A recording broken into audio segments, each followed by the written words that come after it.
it hanging. I'm David Pumpkins, and I'm going to scare the hell out of you. That's right. It's our last episode before Halloween, so naturally that's what we're going to do. And that means talking about some shows of iffy quality here on the show. So you're going to want to stick around. Any questions? For another Fly Casual. Let's get ready to wrinkle!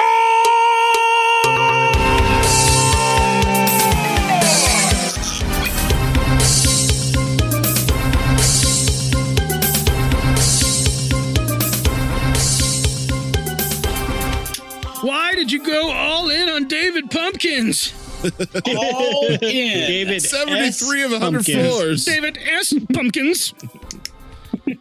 We're reviewing that old chestnut before the show, and we kind of agreed the best. that it might be in 20 years of Saturday Night Live, that may be the best sketch, hands down, of all time. of the In 20 last years. 2 decades. Yeah. Easily.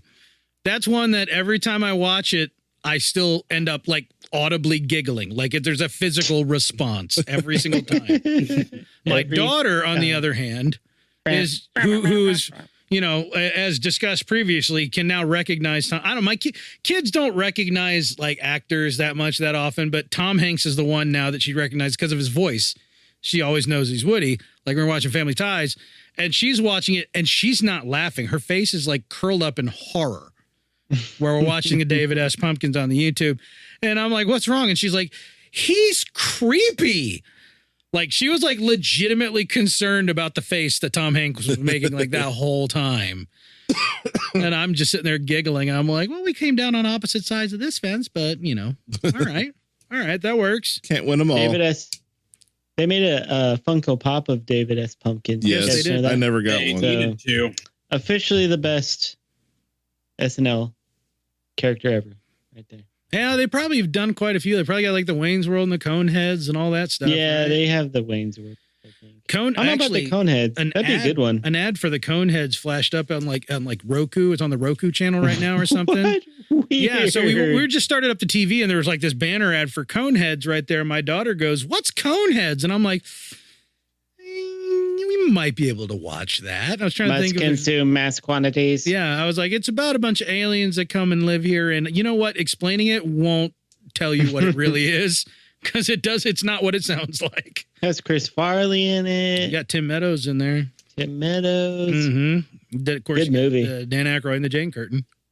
Of course. Mm-hmm. They were the Cones heads. Yes, they were. You got Adam Sandler in there. There's the guy who cuts him a fake ID or fake identification there. All right, you went to Hobart College. Hobart College. Put them together. Hobart College. The man's a genius. I don't know why. That's a good movie. I They don't do. make I them love like that that movie. anymore. I love that movie. I really do. It's so dopey, but it's fun as all get out. They have cones for heads. Mm-hmm. My mom's They're the from only other France. person I've ever seen take a sandwich like that. It's Oh, like that the was great. Subway marketing. Yes. Yeah. This went back when Subway was in every movie. Yeah. Yeah. Subway was doing the major blitz so that they could basically edge out Dairy Queen to be the only recognizable establishment in every small town in America. Suck it, Dairy You Queen. get a traffic light and then you get a Subway. Dairy Queen, And go pound bricks. Yeah. it's a brazier. Anybody ever figured that out? What's a Dairy Queen brazier? We don't say brazier, we say brazier. Because it's fun. It's more. They serve the food, man. That's right. If you get You the go have brazier, it means you Oh. got the. It used to mean What does that if it term was mean, though? Dairy Queen, it used to be that if it was just Dairy Queen, it was just like frozen, dessert treats, like sweet stuff, right? If it was a Dairy serve. Queen brazier, then it meant they had hot food. But Ooh. now it's just DQ in general. There's no distinction with the hot food anymore. I think most Dairy Queens have the hot food now, unless you have like the rare Dairy Queen that's still like more of like an outdoor walk-up place like we had across from the college. Oh, no, those are Culver's now.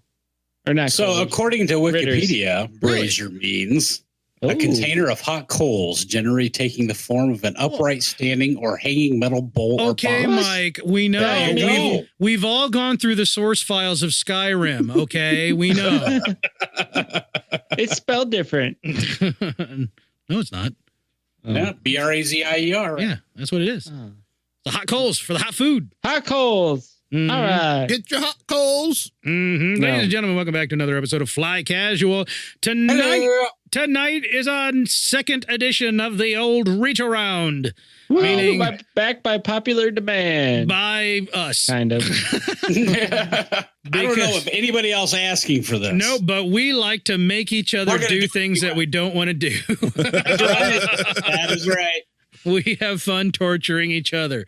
So that's what we're doing tonight. TV edition this time. Last time we did films. This time we'll do TV. Who knows what comes next? Probably musical genres. I don't know. But anyway. Plays. I will have all Candy of bars. You know, Mike's like, My- you're all doing mine. No, please. I have one already in my head.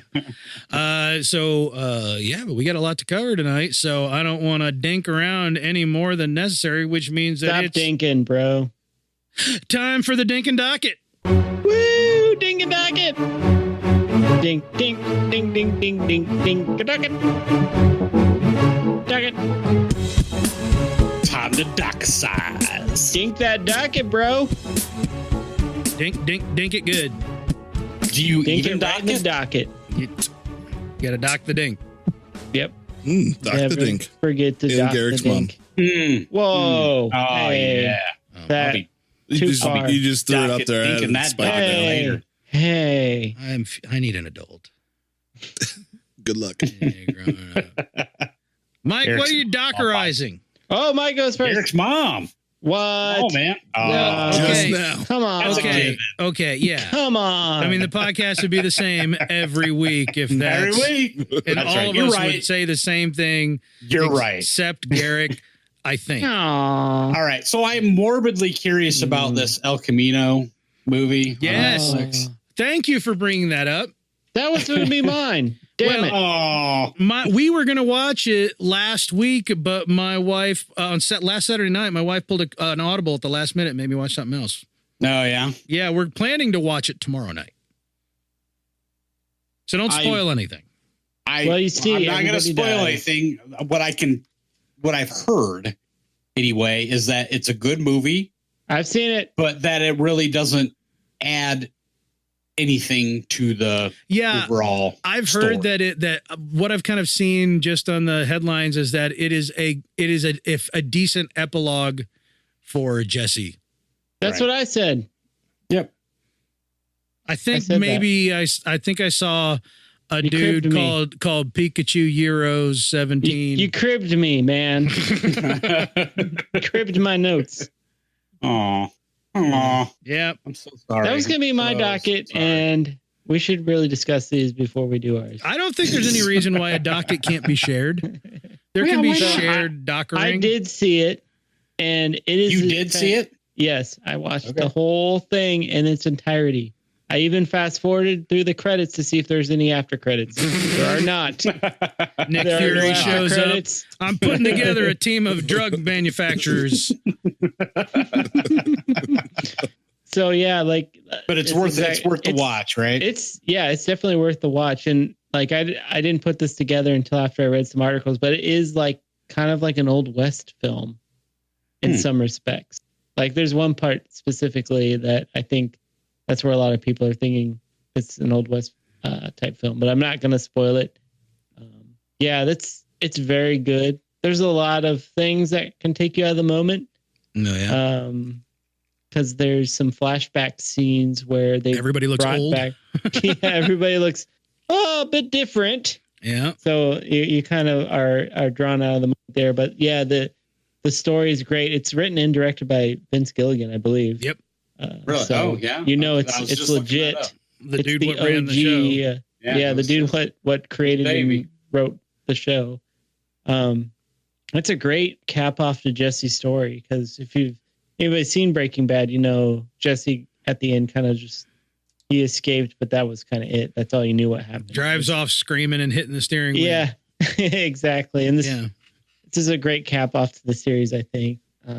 Also, Better Call Saul is out there, but that's more of a. I haven't finished Better Call Saul. I'm close. Oh, I'm close to finishing it. But if you like the cinematography and the story, pacing of Breaking Bad, you probably like this movie. Everything except the Fly episode. Yeah. No names. Or the cold open of an entire season, which is just a purple thing, stuffed animal floating in a pool. I could have gone without that. So here's my question. Would it behoove me to rewatch the final episode of Breaking Bad before I watch this? Well, the good thing about Netflix is they do a recap before. Really? Yeah, so there's a brief, 5 to 10 minute recap before the movie starts, and it's optional to watch. You don't have to. Really? You can skip it. So it kind of runs through the main points of the series. Actually, that's kind of nice. That you'll need. Yeah. Obviously the series ended a long time ago, and I forgot most of it. But the recap, I watched it and it really helped me kind of I remember that now. Yeah. So it kind of jogs your memory. As much as I love that show, we consumed it so hard that I'm not convinced that I remember some major things, especially about Jesse's character. Yeah. Like in the previews, even in the previews, there's a couple things I was like, oh yeah, oh weird. Okay. That rings a bell. Yeah. And then during the course of the movie, there's, like I said, there's flashbacks. So you kind of get a more of a feel of what you forgot, I guess. But it very much adds to the story. There's a lot of twists and turns. It's, I guess Badger and Skinny Pete. I kept wanting to say I kept wanting to say Pillboy, but I know that's a different series. My wires crossed there. Pillboy and Donkey. Donkey Doug. Donkey Doug and Pillboy. Donkey Doug and Pillboy. Yeah, but Portals! Check it out if you watch Jordals.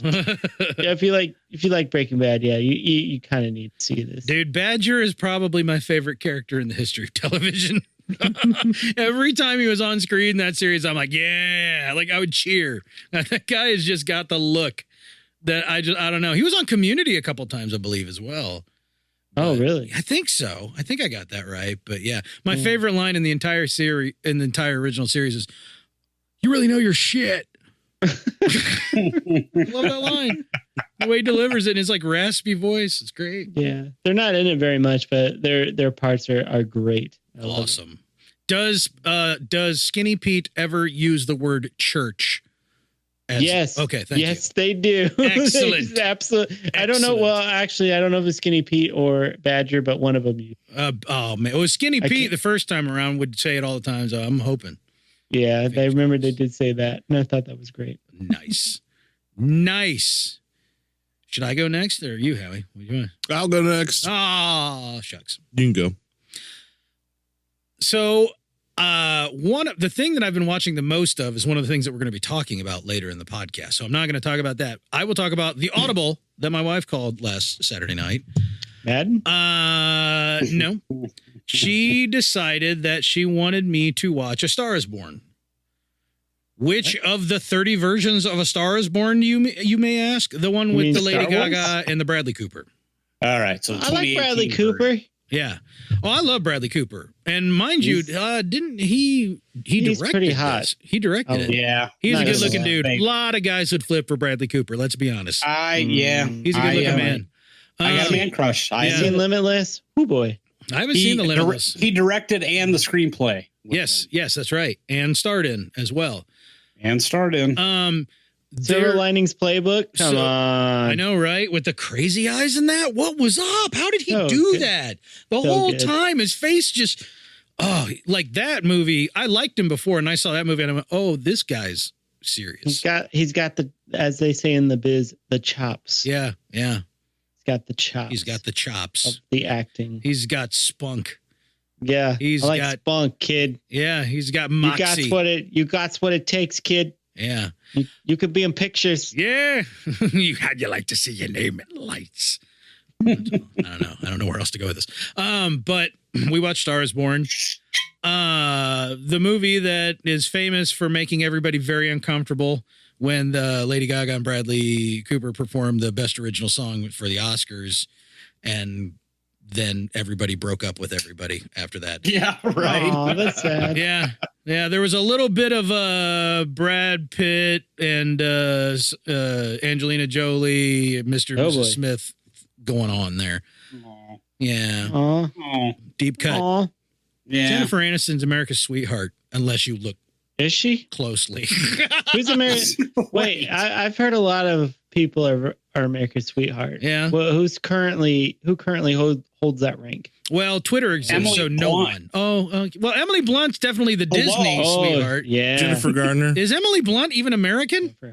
She is not, but I claim her. America's sweetheart is an English woman. Is an English woman. She's yes. an OG American from the old That's right. old But Irish she's married to an American. We took the colonies from them, and now we've taken Emily Blunt. I claim her for my own. Take that, America. England.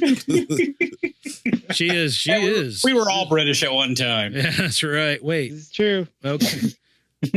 Anyhow, We're the melting pot. so if anybody is familiar at all, like I think there's probably a lot of people that went to see A Star Is Born that didn't realize they'd already seen A Star Is Born in another one of its like 500 to 700 incarnations. I have no idea what you're talking about.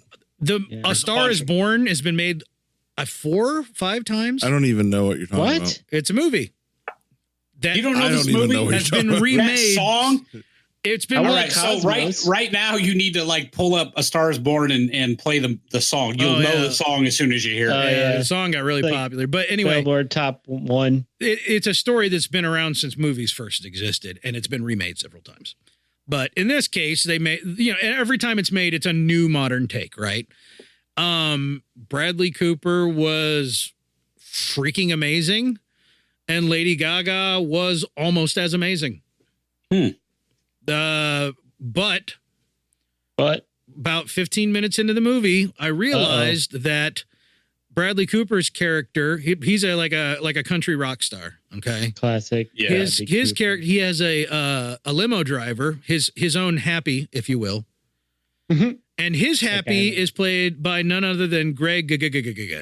Yeah. And the best part is he's in like 7 scenes and you don't even see his face until like his 8th scene. And then like you actually see him. But no, it's just the back of his head in a limo. And I yelled at my wife. I paused the movie and I turned and I said, "Fie on you, woman." And I said, Wexley, you tricked me into watching a Greg movie, and I am not okay with it. That's Snap Wexley, bro. But that's Poe's best Sexy buddy. Wexley. 30 minutes later, Yeah. 30 minutes later, Dave Chappelle's in the movie. And I felt like that kind of made up for it. Because He's not in Star Wars. I did not know that I went into this not knowing Dave Chappelle was in this movie. I love that his character name is Noodles. Yeah. Noodles. Yeah. What? Yeah.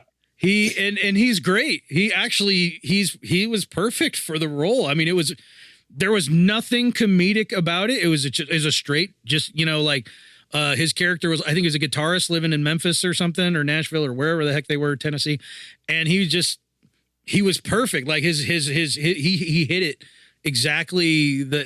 It was an important part of the film. It was like kind of a turning point sort of in the film. But anyway, my wife didn't realize that I knew this entire story. I don't know that I was confident that I did, but literally almost every scene, I'm like, yep, this is going to cause that. Yep, that causes that. Yep. I knew everything that was going to happen the whole time because I've seen previous incarnations of this film.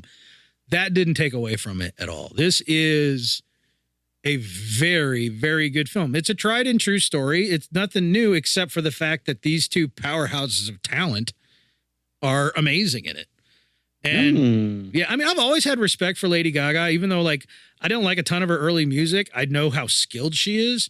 And also the fact that Poker Face. You like Poker Face?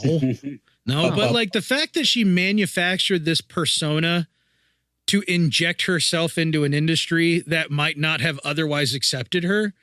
I've always thought she's a marketing genius. Yes, she is by far. And they even talk about that in the movie. They talk about how she can't be in the business because of her nose. which is a real thing that she's talked about in real life before. Right. And that's actually like one of the things that's discussed in the movie. But it's a phenomenal film. Basically, it's a rags to riches, but the riches come with asterisks. You know what I mean? Kind of story. Cocaine. Yeah, I know what you're saying. Well, I mean, more alcohol than anything, but yeah, for all intents and purposes. So Bradley Cooper, once again, all about the alcohol. Bradley Cooper is at 110% in this film. Like there's not 5 seconds where he is not nailing whatever scene he's in. And what's amazing is that Lady Gaga, without as much like film acting experience, is operating almost on his level. And mind you, this is what he does. Right. She is almost operating at that same level, which I think is amazing. Do you think he was mad? No, I think he was horny because I think those two jacked up. I'm on Team Believer. I ship it. Wow. I ship it. What about Christopher Walken singing Poker Face? That's pretty good, right? Yeah, I'm all right with that actually, but for different reasons. Okay, just making sure. Entirely. So, yeah. Ask. That means it's time for some news. Wait, Mike was screw me. Oh. Wait, Mike went. Screw me. Screw you, Howie. Howie, what you you got? don't get to docket nothing. That's what happens when you tell me to go first. I'll go before you. Your and I won't docket in a remember sack, things. buddy. I don't want to talk about I it go now. too deep. I don't want to talk about it now. Oh, you hurt his feelings. Howie, what'd you watch? Who said I watched anything? What'd you play? Who said I played anything? What'd you fiddle with? What'd you whittle? Whoa, you whittled Well, something? I remember this time when I walked to my grandparents' room. Oh no, not this again, no! But no, what's on my docket? I've been watching catching up on baskets and yes. Oh, yes. Of course. We just started catching up again too. I have a whole season to watch and I'm so excited. And Mr. Robot, of course, has started. Oh, and Mr. Robot, so good. I'm horny for that. Which part of it? All of Mr. Robots is Really? Is it Christian Slater? That one? well, of course, him too. But Right. but what I'm planning on doing, I've really got in the mood for because of some discussions this week and being Halloween feel is I want to be playing some Grim Dawn here pretty soon. Grim down. I played quite a bit. It's been a while, so I kind of want to get back into that. It's been a minute. Yeah, I want to play that a little Yeah, bit. used to again. talk about that like 30 years ago on that old podcast thing. 30 years. Yeah, that was right toward the end of that thing. The end of that podcast. Yeah. I have played maybe an hour of Grim Dawn. Grim down. And I would like to get back into it because I've been in the mood for an RPG. Yeah. Mm-hmm. And it's I mean, it's a clicky, looty game, but it's RPG. Yep. know? And it makes you feel awesome when you're playing it. Because you can like do It's some like awesome drugs. stuff. It is drugs. You don't want no part of it. Yeah, you don't want no part of this. You Is just it call me expensive? Tim No, Meadows. it's $9.99 on the Steam store. It's Even not cheaper if happening you for catch me. it in a humble bundle. Wow, that was a really good Tim Meadows in my head. Yeah. I kind of freaked myself out just now. Maybe not, though. All right, now hit your button now that you so want to hit. That's fine. Yeah. Finally, we can move on to I some still don't news. know what you guys God. are talking about with The Star Is Born. It's a movie. Go I see don't even know about the song. Go see it. Mike, It's I don't a listen to movie. music You probably recognize the song because you literally know every song. except for this one. Howie and I went to which one's the Taco Bell song? for lunch the other day. And in Taco Bell, I don't know if you know Oh, this, but in that's a Taco mistake. Bell, they play music that nobody our age cares about. Howie's sitting there humming right along with it, knows it. And I said, I'm like, how do you know literally every song? And that's coming from someone who people ask me all the time, how do you know the words to every song? And the truth is, I only know the words to songs that are like 30 plus years old through like 70 years old. You know every pop song that comes out. Which song is it? What's it called, Mike? Lady Gaga song. Yeah, nailed it. That's the name of it. It was so strange because she had a different name in the movie. Yeah. Really? Is it Shallow? Is that the one? Yes. Yes, Shallow. That's it. Yep. Sha la la la la la lo. Sha la la la la la la lo. It was I'm really gonna have to all listen to over this. pop 'Cause radio for a long time. Yeah. You do He's know I probably don't still listen to out there. pop radio. I just know things. But that's I know. how. I don't understand it. You have a Osmosis. weird superpower that I don't understand. He has a robust Pandora. Yeah, that must be what it is. That's A very it. robust. He plays it on shuffle. What's going on, News Mike? Well, boys, it is Star Wars, and more Star Wars. Yeah, that's what I like to hear, buddy. That's right. We are, buddy, after buddy, all, buddy, Star buddy. Wars podcast. Hey, how many days is it until The trailer comes out negative 8 no days. the movie? I was gonna say when this podcast hits, it'll be negative 8 days since the trailer came out. I know. Or no, Exactly. it'll be We are negative less, 8 days until the trailer comes. less than 2 months away. That's right. Hey, how'd you guys like that trailer? Pretty nifty, huh? Yeah, I like the Yeah, part that when was the a thing. stud. You know what? Um, You guys have to tune in for next week when we actually review the trailer. I really That's- did not expect it to just be 2.5 minutes of Kerry Russell doing a Swahili fan dance. But I you know, know, I'm in. right? I'm in. I'm not complaining. I'm surprised. Not complaining. I mean, she gave Surprised, but Nichelle hey. Nichols a run for her money. It was convincing. I Yeah, gotta yeah. say. You have to distract Spock's brother somehow. Otherwise they're just going to shoot at you. So. Yeah, and then the Stargate's in the background. Mm-hmm. Yep. mm-hmm. Mm-hmm. By the way, I love Stargate. Also, xenomorphs. Oh, So there you go. I can't believe they brought in all the properties. Yeah. Yeah. And then, at the end, X-Men. Terminators seem tough until somebody brings a lightsaber to a fist fight. I'm Yeah. just saying. Right. Well, I wasn't going to mention the trailer at all because I did figure that it would be out by the time we post this episode. Well, so screw you, Mike. It'll be out by the Yeah, time we posted I the know. last episode from what I hear Probably. today. Yeah. Well, supposedly. Yeah. But yeah, that was supposed to happen last week too. And Even it though- was great. Even though they right? didn't finish shooting until after they shot the. Oh my gosh. 2 weeks ago. They just wrapped No. like 2 weeks Well, ago. be 3 weeks ago. Well, that's what I was going to ask. Do you think that's why they haven't shown a trailer yet? Because it's rumor Why has do you it. think?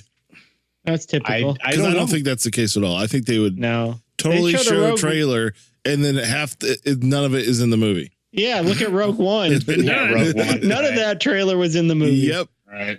Right. Like one shot, maybe. Maybe. Maybe, I mean, the but maybe they characters didn't were want that. technically Maybe in the movie. they didn't want to repeat that because that was a big deal. People were talking about. The rumors is Rumor has it. I think Rumor the has it. substantiated rumors are Rumor that has it. I as know of that this song. recording, they only wrapped reshoots a few weeks ago. Yeah. And- That's kind of shocking. We're in October. Now, mind you, at the time of this recording, John Boyega was teasing Twitter that the trailer was going to hit last Monday Oops. Screw that guy. Not. and did not. Oh, you mean 3 Mondays ago? Well, yeah, I said at the time of this recording. as we record. It was last But Monday. nobody knows when. But you're it's like 6 Mondays ago. Dude, I exist 100 beyond space and time. Mondays ago. So, Jeremy Bearimy. Whoa. He's I'm the dot the over the dot on the eye. eye. Yeah, exactly. Oh, no. You broke me. I get it. We've all seen the time knife. Move on. That's kind of shocking to me. I mean, being this close. I mean, we're in October. I mean, we're what? They've got less than a month and months. change to edit and distribute the film. And yeah. You got to imagine if they're doing extensive reshoots that the score's not done either. The score has to be Uh-oh. there has to be rescoring all be the adjusted. post stuff that's involved. I mean, I cannot Abrams imagine that there's not like 24/7 crew going right now on the post production. I can't imagine that J.J. Abrams is the most pleasant person to be around at the moment. Because he seems so soft and squishy the rest of the time. He's wound almost as tight as his aged doppelganger, Martin Scorsese. What? Yes, he's tightly wound. Wow. Maybe not. I don't know about that. Maybe not Martin Scorsese tightly wound, but yeah, I mean, let him age. We'll see. We'll see what happens. Maybe it'll turn into like I don't know, Spielberg or something. Yeah. Normally Where you he- get he loose, just more hates loose and Netflix. saggy as you get older. But Yeah, well, who knows? Yeah. I don't know what kind of drugs they're doing these days in Hollywood. yeah. Well, let me pound these out and maybe You could we'll grow a beard if we and got put some time. flannel Maybe on. we'll do a I'll little bit mute of that. Mike for now. All right. You want to hit some of the rumor stuff? Yeah. Maybe we can hit that. But first off, Jedi Fallen Order in the news. Yeah, dude. What? And apparently getting high praise right now from what we're It's hearing. still Whom? right as of this recording, it's almost a month from release. Yeah. Yeah. But I don't understand. Did they do a preview event? Or did Apparently, because they I don't just know they just went gold in the last like 24 hours. Industry term. Going gold means we're code complete for the release. Like this will be what goes on a disc, quote unquote. So they are currently code complete for day one release in the last 24 hours. But yet for the last 48 hours, all these game journalists have been talking about it. So I'm assuming they must have hosted a preview event or something where they that's my guess. I tried to pull up the article, but unfortunately the link is broken. Well, the reason why I bring that up is that we've talked about how early movie reviews shouldn't usually be trusted because the people who get invited to early reviews are usually the ones who they know are going to suck up. That's true. Right. So I would feel suck up if I they want feel me the to same way about preview events for games, because what that often means, and I do not know that it was the case this time, but what it often means is they invite gaming journalists and bloggers and stuff like that to a location, and sometimes they lavish things upon them and treat them amazingly, and then they get some time with the game. Okay, They get some swag at the end of the day. right? There's that. At times, I mean, there's other times where it's the exact opposite. They get stuck in a hotel room with like a dev unit and a game, and here you go. So the hotel room may be comped, but they're just like trapped in their point. Like it's not like lavish and stuff, but it can be sometimes. Do you get room service? I'm not gonna go into the details because I don't know, but Mountain Dew and pizza. yeah, Woo, I'm in. all right. Hook me up. that's day one. That's what I'm getting. But That's my high school years. even though the responses are That was for overwhelmingly lunch. positive. Yeah, I did that last week. The media responses to Fallen Order right now are overwhelmingly positive. It's I insane. still feel like I need to kind of hold my breath for the actual reviews, like the full on. And I don't think that's what we're getting because they just became code complete today. I've read 2 reviews, Yeah. so I don't know if that's a good sample size. But both reviews I've read preface the beginning of the article with, yeah, we know the past Star Wars games had sucked. You know, that's how both of them started, which was surprising. And I guess they apparently got to play 3 hours of this game. Okay, so a fair amount, but yeah, definitely sounds like a preview. But okay, both the articles, I think one was on IGN by Brian Altano. Yes, Brian Altano did it, and I have a good amount of respect for. Yeah, I respect his opinion a lot. Yeah. And then I can't remember the other one I read, but both of them are like, yeah, it's surprisingly like more in depth than I had anticipated going in. Yeah, which to me is like, are they undercut? Are they like, they have really low expectations going in, and that's why they think good? Well, maybe? I think so because I mean, if you look at the only other 2 real forays we've gotten being Battlefront and Battlefront 1.5. There are people who play it all the time and love it, and they are diehard, swear by it, even though they'll admit that there were issues, and literally no one else likes it at all. Yeah, you know what I mean? Like it's not like you can be a casual Battlefront player. That's not a thing. You just go in and you get one shot, killed it in your spawn, and that's all it is. I'm generalizing. I haven't played it in a long time, but it's a beautiful game. But it's gameplay. I think requires a unique sense of appreciation that it's lost on me. It's not deep at all. Yeah. To expound upon what Garrick has said, what I read about it was, yes, that it's deeper, but the encouraging thing to me was that apparently the depth is in the form of a lot of side missions, and the worlds are more open. It's not like a really just story driven, right? Because up the footage that we saw before, okay, like very around story driven. It not only seemed very that's the word. It felt like what I would traditionally call a corridor shooter. I mean, if you want to go back to the PS1 days, we're talking like Crash Bandicoot. Like you're in a pit that's going through hallways. You know, is all it is. And so it's sounding like, okay, it may in fact be quite a bit more than that. I also have, without knowing any more than I do, I have zero interest in the main character.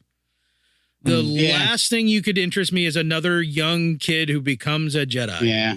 It's like, really? Again? You know, I mean, it's literally almost every story or half the stories that told just, here's another one that's like, Rebels. It's okay. You know, even though we said there's none, there's more, and here's another one, and it's another white boy, and here you go. Another form of Kanan or this is the same old. Ezra.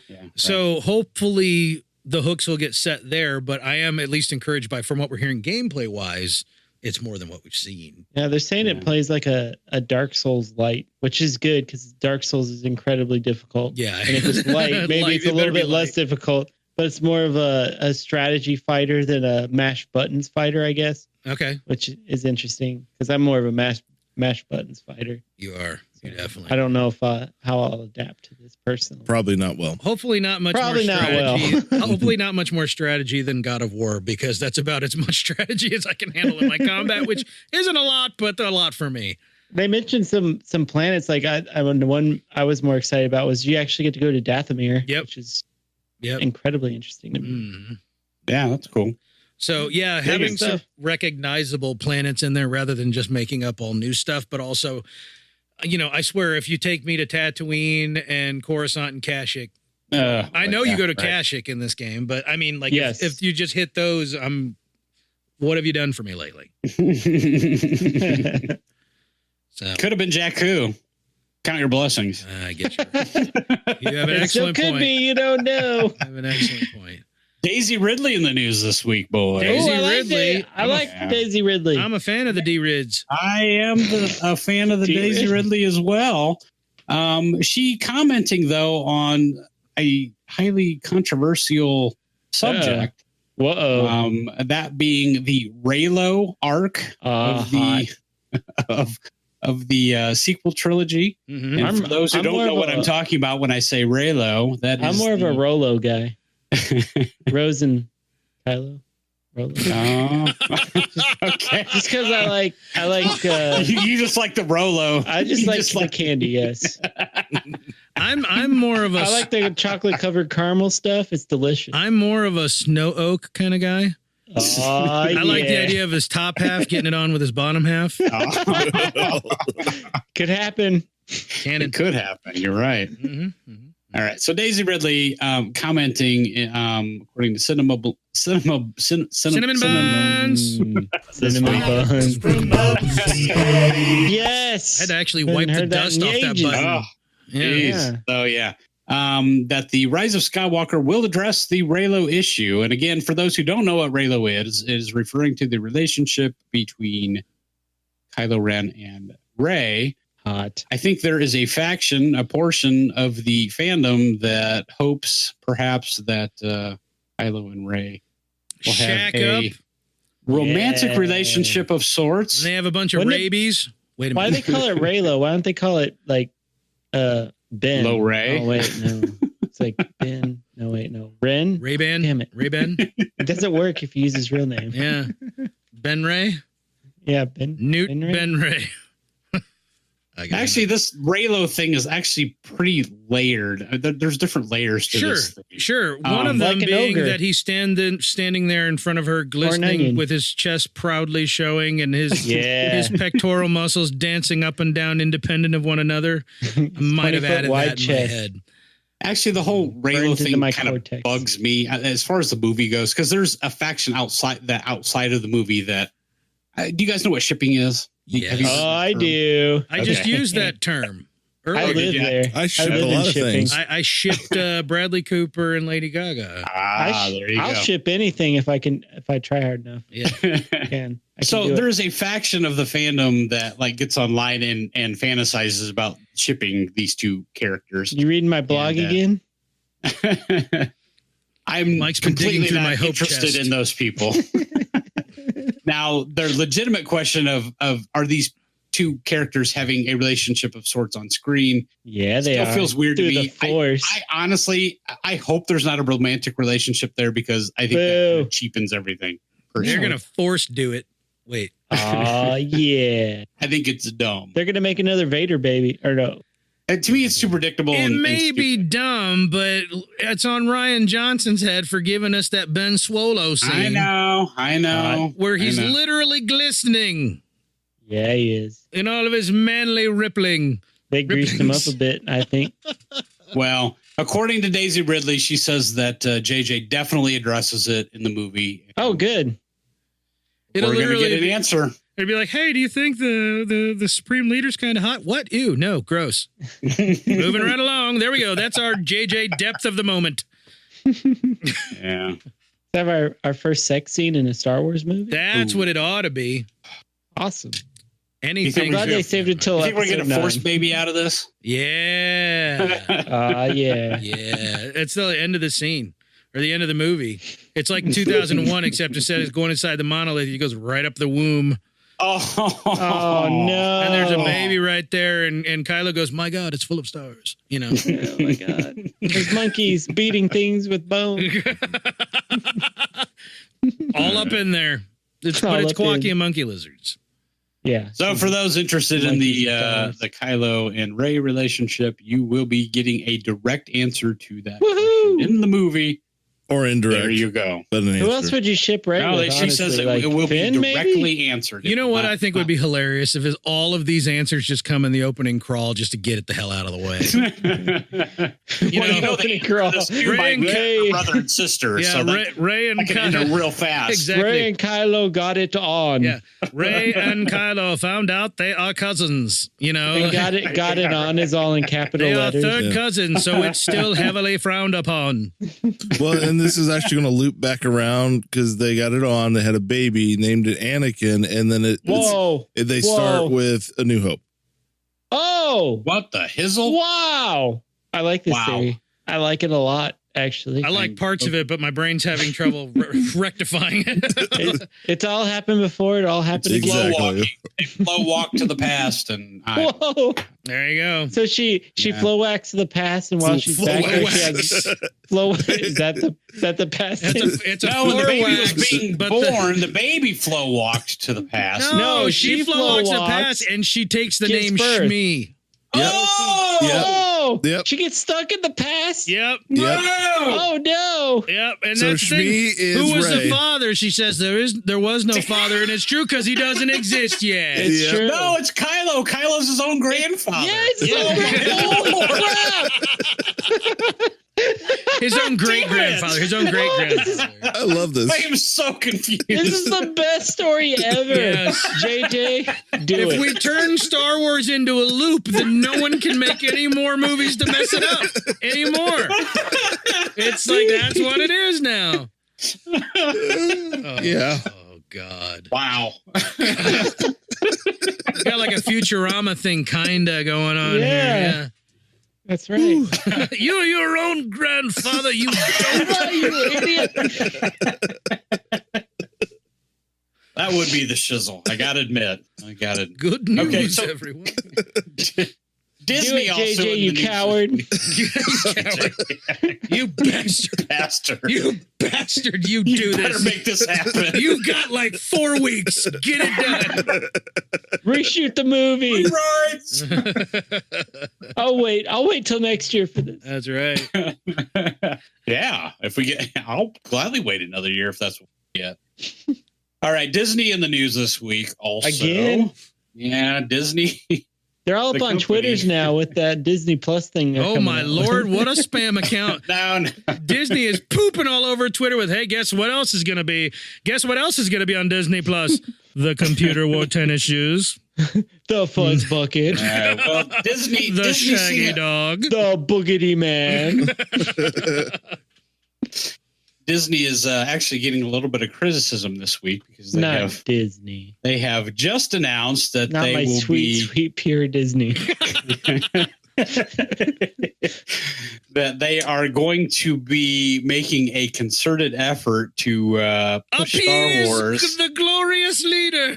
in China. Yep. They want to get a piece of that Chinese market, baby. So basically Hell what yeah. And they're happened going to be was the NBA happened, And then Blizzard happened, and everybody said, "Hey, F you NBA," and all the gamers said, "Hey, F you Blizzard," and Disney said, "We want to get F too." Everybody's out effing each other. Where's our Disney? Mickey got to get his. We like the D too. Yeah. So right in the middle of everyone being mad about U.S. companies kowtowing to China, Disney just goes, "You know what? I'll bet you." You know what we'd like to do? We have an asset. Quick, everybody's mad at these other much smaller companies. Let's sneak past with an announcement. Oh my God. I was literally like, why Seriously, now? That felt like that this was the right time to do this. I mean, like on what meter is this? Like, like seriously, they're sitting around the boardroom. Someone's like, well, all right, clearly we can't make this announcement anytime soon. And then someone who looks like Garrick sat up and went, or we Why does it look like me? Oh yeah, I do say that a lot, don't I? Or do we? Pinky to the corner of my mouth. Yeah. And then everyone just goes, "My God, he's done it." Promote him. Brilliant. He's got a circle. Your mother might be a slut, but by God, you're going places. Get out of that elevator. I mean, how easy would this have been to just shelve this news? For a few months at least. At least, or let's get maybe past this. Disney's got the inside scoop, and things in Hong Kong are about to get like way worse. So they're like, all right, we got to beat this. We got to beat this to the punch. We got to get it in now before the genocide. All right, happens. so to explain to everybody what actually they announced. Oh yeah, we should. Basically, that they're going to have a concerted effort to push Star Wars into the Chinese market. They're trying to make China give a crap about Star Wars. Yeah, good luck. And how they're doing that is that basically they're going to be pushing novels, and they've announced a whole new set of novels and comics and all kinds of kind of expanded universe type stuff that they're going to push on the Chinese market. China's not going to allow that. Generate interest. I know. Here's the thing: the whole original trilogy, the whole is about rebellion against a dictatorship. An empire. The entire prequel trilogy is about how the empire was evil, how it evilly was formed, and everybody was dumb for letting it happen. And the sequel trilogy is about how a bunch of people were like, "Hey, we're an even dumber empire, but we're meaner. But we're meaner too. Somehow. So whoop-a-dee-doo. We blow up 4 planets instead of 1. Yeah, Well, exactly. We're going to oppress this planet in particular." And I mean, yeah, I'm sure, everybody there at the subsidiary Tencent that they're working with is be like, "This will be fine. This will be fine. We're going to take it over. We're going to take it over to the party headquarters." It'll be thanks to Ryan Johnson, the First Order's pretty much winning right now. So that's true. It's a good look. It's a good look. Could be. Because they gassed might up. be a good fit. They gassed up before they got on the highway, on the space highway. Excuse me. Oh man, The spaceway. That brings up a Space gas. You care, but Resistance season 2 came out, right? Oh, wait. Oh, did it? Yeah. So the second episode, they go to Dakar. Isn't that the best cartoon out? No. Oh, not according to the leaks, the rumors. Not according to anyone. Objectively, no. Yeah. It's not the best cartoon out there. But they go to Dakar right after Haldo does her thing, and blows up the thing. And they get coaxium from the blowed up dreadnought. Because they had gas. The blowed up dreadnought. Wait a minute. Yep. Are you serious? Please stop. Yeah, I'm serious. So in order to weave a continuity line, they snapped the continuity over their knee. No, they okay, so at the end of the first season, they take the station that was in the water. It's actually a spaceship. I don't know if you guys knew that. Okay, so it's the Abyss. Yeah, so it goes into space, and they're going to jump to the Resistance base on Dakar. But when they get there, the events of Last Jedi have already happened. So there's a bunch of rubble and blowed up ships and stuff. hyperspace. And they don't have any coaxium to jump into hyperspace. So Well, they, okay, wait. That is actually canonically okay. Because in The Last Jedi, they didn't have space gas, but they had space Mr. Fusion, which was responsible for the hyperspace time circuits. Yeah, that was in But Solo, they don't make right? gasoline until like 1930s. I don't know. So they have to board. They have to board the blown up dreadnought to get their coaxium onto the space station that the Resistance cartoon takes place on. Okay. Can't remember the name offhand. And I was waiting for like a moment where you see Phasma's hand just like bust out of the rubble and make a fist, a la like the first Ninja Turtles movie. Yeah. It did not happen, and I was very disappointed. I think I'm boo. Yeah. Wow, that sounds like a real Thought I'd throw that Hail in there. Mary for Resistance. They're like, quick, let's weave it harder into a movie. Yeah. We need to So substantiate now I guess this. officially it's like the farthest we've ever been from home. Oh, Sam was kimchi. That's right. Mm-hmm. Man, they Take one jumped more the shark step. on that. Mm-hmm. Yeah, they jumped the hyperspace. Yeah. whales. All right. So I'm going to leave it up to you, Corey. Do you want to talk about some of the rumory stuff that's been happening, or do you want to move along? Yes, because I want to hear Mike's reaction. I do. The problem is okay, so we need to be very careful to make sure that we The say internet- these are rumors. I want to be very gentle about how I approach this. So let me preface it by saying that all of this comes from the internet, and the internet is a giant gaping asshole. So now that we've said that, The unwashed anus. yes, Aw, the unwashed not the- anus not of the- our culture.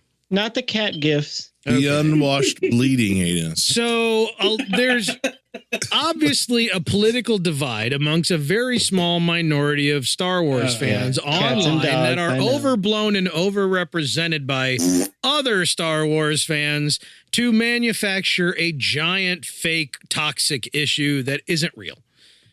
Or if it is, it's only real. Or It's is real it? in a. It's real. Dang it, Howie, that's real my in a line. vacuum. It's real in a microcosm. Okay, but it is Oh, you not said microcosm. the fandom at large. So anyway, I should not be doing this. I am high as a kite This right is now. great.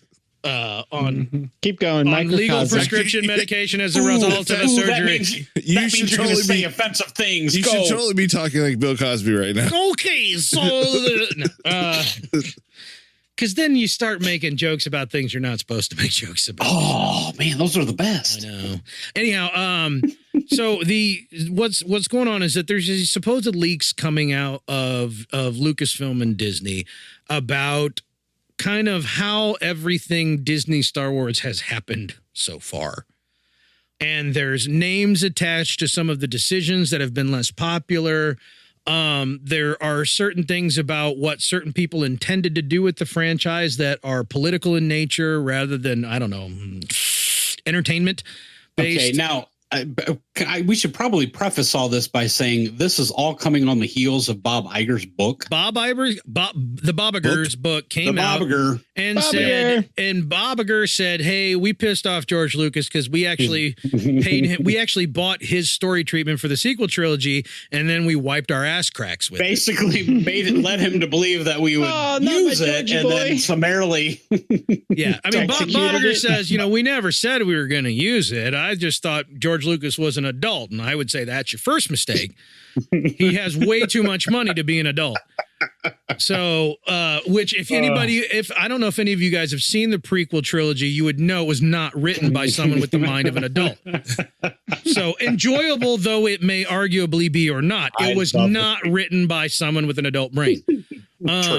So, okay, that was Bob Iger's first mistake. But either way, George Lucas, there was some acrimony when George came to find out that they, literally like wiped their butts with his treatment, threw it on the ground, took turns peeing on it, poured kerosene on it, lit it on just so fire, you- fed the ashes to a stray cat. It was just a thing. The whole Did thing. the- Just so you know how this happened, by the way. Did the smoke go in the atmosphere and raise the dead?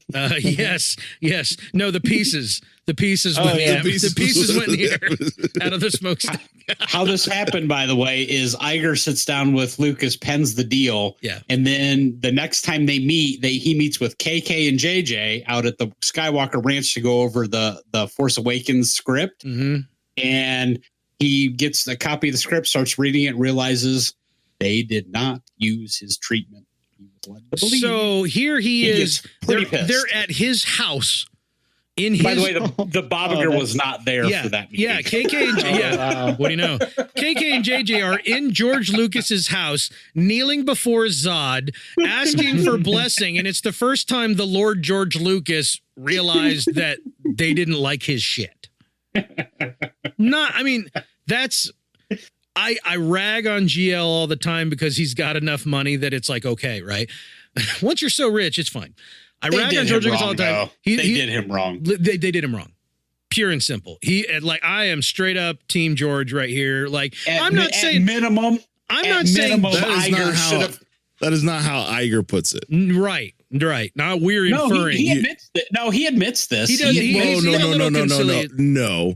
He admits he inferred that George Lucas, that we want to buy this, we may or may not use it. I think, yeah. But he admits that after the meeting with KK and JJ, that he should have prepared him for that meeting. Yeah, he should have But called him ahead of time. he did say that, but he also Again, he said, expected George to be an adult. yeah, he expected George to be an adult, and he also said before this that he never agreed that they would actually use the treatment. No, they just bought it. I think in their minds, it's just let's just go ahead and buy it. We print our own money. Let's go ahead and buy it so that we don't have to worry about. The only mistake that was made was Iger should have warned them ahead of time and said, we're not doing this. Yeah. Now, but he's also an adult and should be able to act like at the same time when he's literally when they're in his home sitting down to review it with him.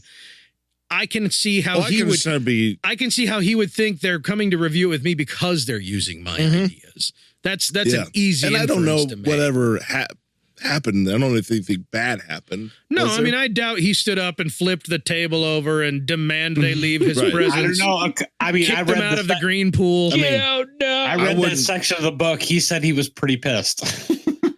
Yeah, I wouldn't doubt if he got up and left the room. So, I believe that. In response to all of this, Pablo Hidalgo blocked everybody on Twitter. There have been some additional unsubstantiated details that are coming out, a little bit of lefty righty kind of stuff, and it's the internet. But there's also a lot of people doing like some second and third hand confirmations where there's a buzz that people have been picking up for a while, and there's kind of like this hazy group confirmation that some of this may be real accurate. And I don't want to get all fandom menace or whatever the crap hash brown. I don't give a shit. You can really tell my hackles are down right now, but what it does is that for all the things that people have disagreed upon and disliked, and for all the quabbling that's gone on with people defending certain parts of the Disney canon to people who don't care for all the infighting, what it really kind of does is it kind of paints the story group in the worst possible light. Meaning it almost substantiates some of what the biggest a-holes have been saying. When I say the biggest a-holes, I mean the angry trolls, the people who are just down and out, just mad haters. We trash on it, but we still love it. We just, there are parts of it we can't stand because we love it, and that's why we bag on it. But there are people who just literally are just like so upset politically and culturally about all this stuff. That they are somewhat toxic. And these are the people who are pure little Disney suck-ups treat everyone who says, I didn't care for The Last Jedi. Oh, you're a sexist pig, blah, blah, blah. There are people who are actually what they are projecting upon everybody, right? But there's not many of them. The problem is some of these leaks start to sound like what these people have been accusing Lucasfilm of, like a lot of their decisions have been politically motivated and things like that it wasn't about entertainment. It was about making the world a better place through Star Wars and stuff like that. And to some degree, that's an honorable thing. I mean, that's absolutely praiseworthy, except when you do it shit poorly, or you do it so to the point where your primary purpose. Yeah, where you're sacrificing quality for that, because I mean, as a long-term investment, that's bad juju. As a short-term gain, you're gambling at best. So it's perfectly fine if you think, no, that's the way it should be. That's fine. But that's the issue that the most angry fans, I think, have taken with it. And we've touched on it several times. We've talked about how we feel like maybe there's some motivation there that's not, we don't understand why this is being projected, but usually with us, it's because we don't think it was done well, so it stands out. You know, There are some people who are just flat out like, this is all garbage and you guys are a-holes for ruining it. To them, I say, yeah, I get it. A lifelong investment in something that you feel has turned on you. That really sucks. And people shouldn't devalue that. I mean, kind of sounds like George Lucas. Yeah, because George Lucas might feel the same way. But, Georgie! But these leaks and this buzz is making it sound like that the case for that happening inside may be very legitimate. And all this also came rushing out around the same time that Pablo Hidalgo blockchained on Twitter. He blocked everybody that follows him that he doesn't follow. And I have seen at least 3 different tweets from people who are staunch Last Jedi defenders and vocal fan attackers. These are the people who I believe are the most divisive. I don't get mad about the people who get angry and hate on stuff. That's always going to happen. I get mad about the people who make that the primary focus of attacking other fans. Haters. If 2 people stand in front of an artist painting and someone says, I like it, and someone else says, I don't like it, I don't think the person that likes it is justified to attack the person who doesn't. Sorry. To me, there's room for everybody. The minute you start attacking each other, is it okay for the person who hates it to attack the person who likes it? No, it absolutely isn't. It absolutely isn't. Yeah, I'm just making sure. It absolutely isn't. Is it okay for someone who didn't even see it to attack both of them at the same time? I think that is justified. Guys, we're not going to fix Twitter in this conversation. Is it okay for the 2 people who have an opinion to attack the person who hasn't seen it? Yeah, but I'm not following, but probably not. I think so. Anyway. It's put a little wind in the sails of some of the more toxic haters, but the Pablo Hidalgo thing, suddenly all these people who've been staunch defenders and always saying good things. I call these the please hire me Disney people, because they all seem like they're trying to get a job. I've seen several instances where people have got blocked by Pablo Hidalgo and said, oh, well, good to know I was defending that movie this whole time for nothing. And I'm like, whoa, don't do this. Don't do this. Mike is going to get so egotistical. Mike's head is going to swell so much because you are outing yourself as a complete poser. And I'm not saying it's everybody, but I saw several instances right away because they didn't realize that it was an automatic thing that they were getting blocked. So what does this mean for like the rumory stuff as far as it's just a lot of and this is where and I've said like on the Discord that this is where the tinfoil caps really come out. We're already playing with tinfoil caps. We're like turning them over in our hands at this point. We slap them on our heads and like duct tape them on, maybe, where people are theorizing that the reason why this kind of stuff is filtering out now is because there was a lot of hardcore adjustments to Ep9, which is why we're seeing reshoots so late. And some of that was coming down from top Disney, that they were actually sending down things. There was one that I saw that was basically the words were, you have to fix Luke Skywalker. Like, it broke. You need to fix it. Like, so... And so what the theory is, the reason why some of the leaks are coming out now is that you've got a like real super thick tinfoil cap on, that some of it's being leaked on purpose because Disney is conscious of a problem going into the release of this film and a perception issue, and they want to unofficially leak out that there has been some sort of control shift, right? So that people don't. So I don't know. Go into this movie thinking that there's a concerted effort to, hey, we've heard you. and we're trying to make an adjustment here, but through unofficial channels because that's obviously not couth. You can't do that publicly. You know, you can't go out and do an announcement because then the investors are like, oh, what's going on over there? Right. Good Lord, you know. So and then they shoot their pistols in the air and get it's weird. But I don't know if I buy. It's plausible. It's plausible, but I don't know. I don't know if I'm going to bother thinking about that much. I mean, I mean, part of this also was that not only did they abandon Lucas's treatment, but that JJ actually did a trilogy treatment. Like there was a treatment for all three films, right? When he made The Force Awakens, which is why he's admitted this. Yeah, which is why we have so many things in The Force Awakens. We're like, oh, I can't wait to find these things out. And so for all the attacking we've done of Rian Johnson coming in and wiping his ass with those questions and, you know, saying, guess what? None of that matters in The Last Jedi. And again, some people think that's great. I'm not one of them, but fine. But when he came in, some of these people who were in charge of the story group that reported, I'm assuming they reported to Kathleen Kennedy, were totally all about Rian Johnson throwing out JJ's treatment. So when JJ's treatment got thrown out, the rumor is that Colin Trevorrow found out because now Rian Johnson was being practically encouraged to take a complete left turn. Colin Trevorrow finds out, oh, by the way, you won't have Luke in your movie. Right. And Trevorrow, according to these rumory, leaky, weird maybiness, and maybe this is all horseshit, I have no idea, got pissed off. And actually, there's truth to that because there was reporting before he was let go that he had gone to Lucasfilm and Rian Johnson and asked that they leave Luke alive at the end of the movie because he had a treatment. Oh, really? That much is fact. So apparently that was reported at that time, right before he was let go. And basically the reaction was, not only are we not going to do that, but see you later. Yeah.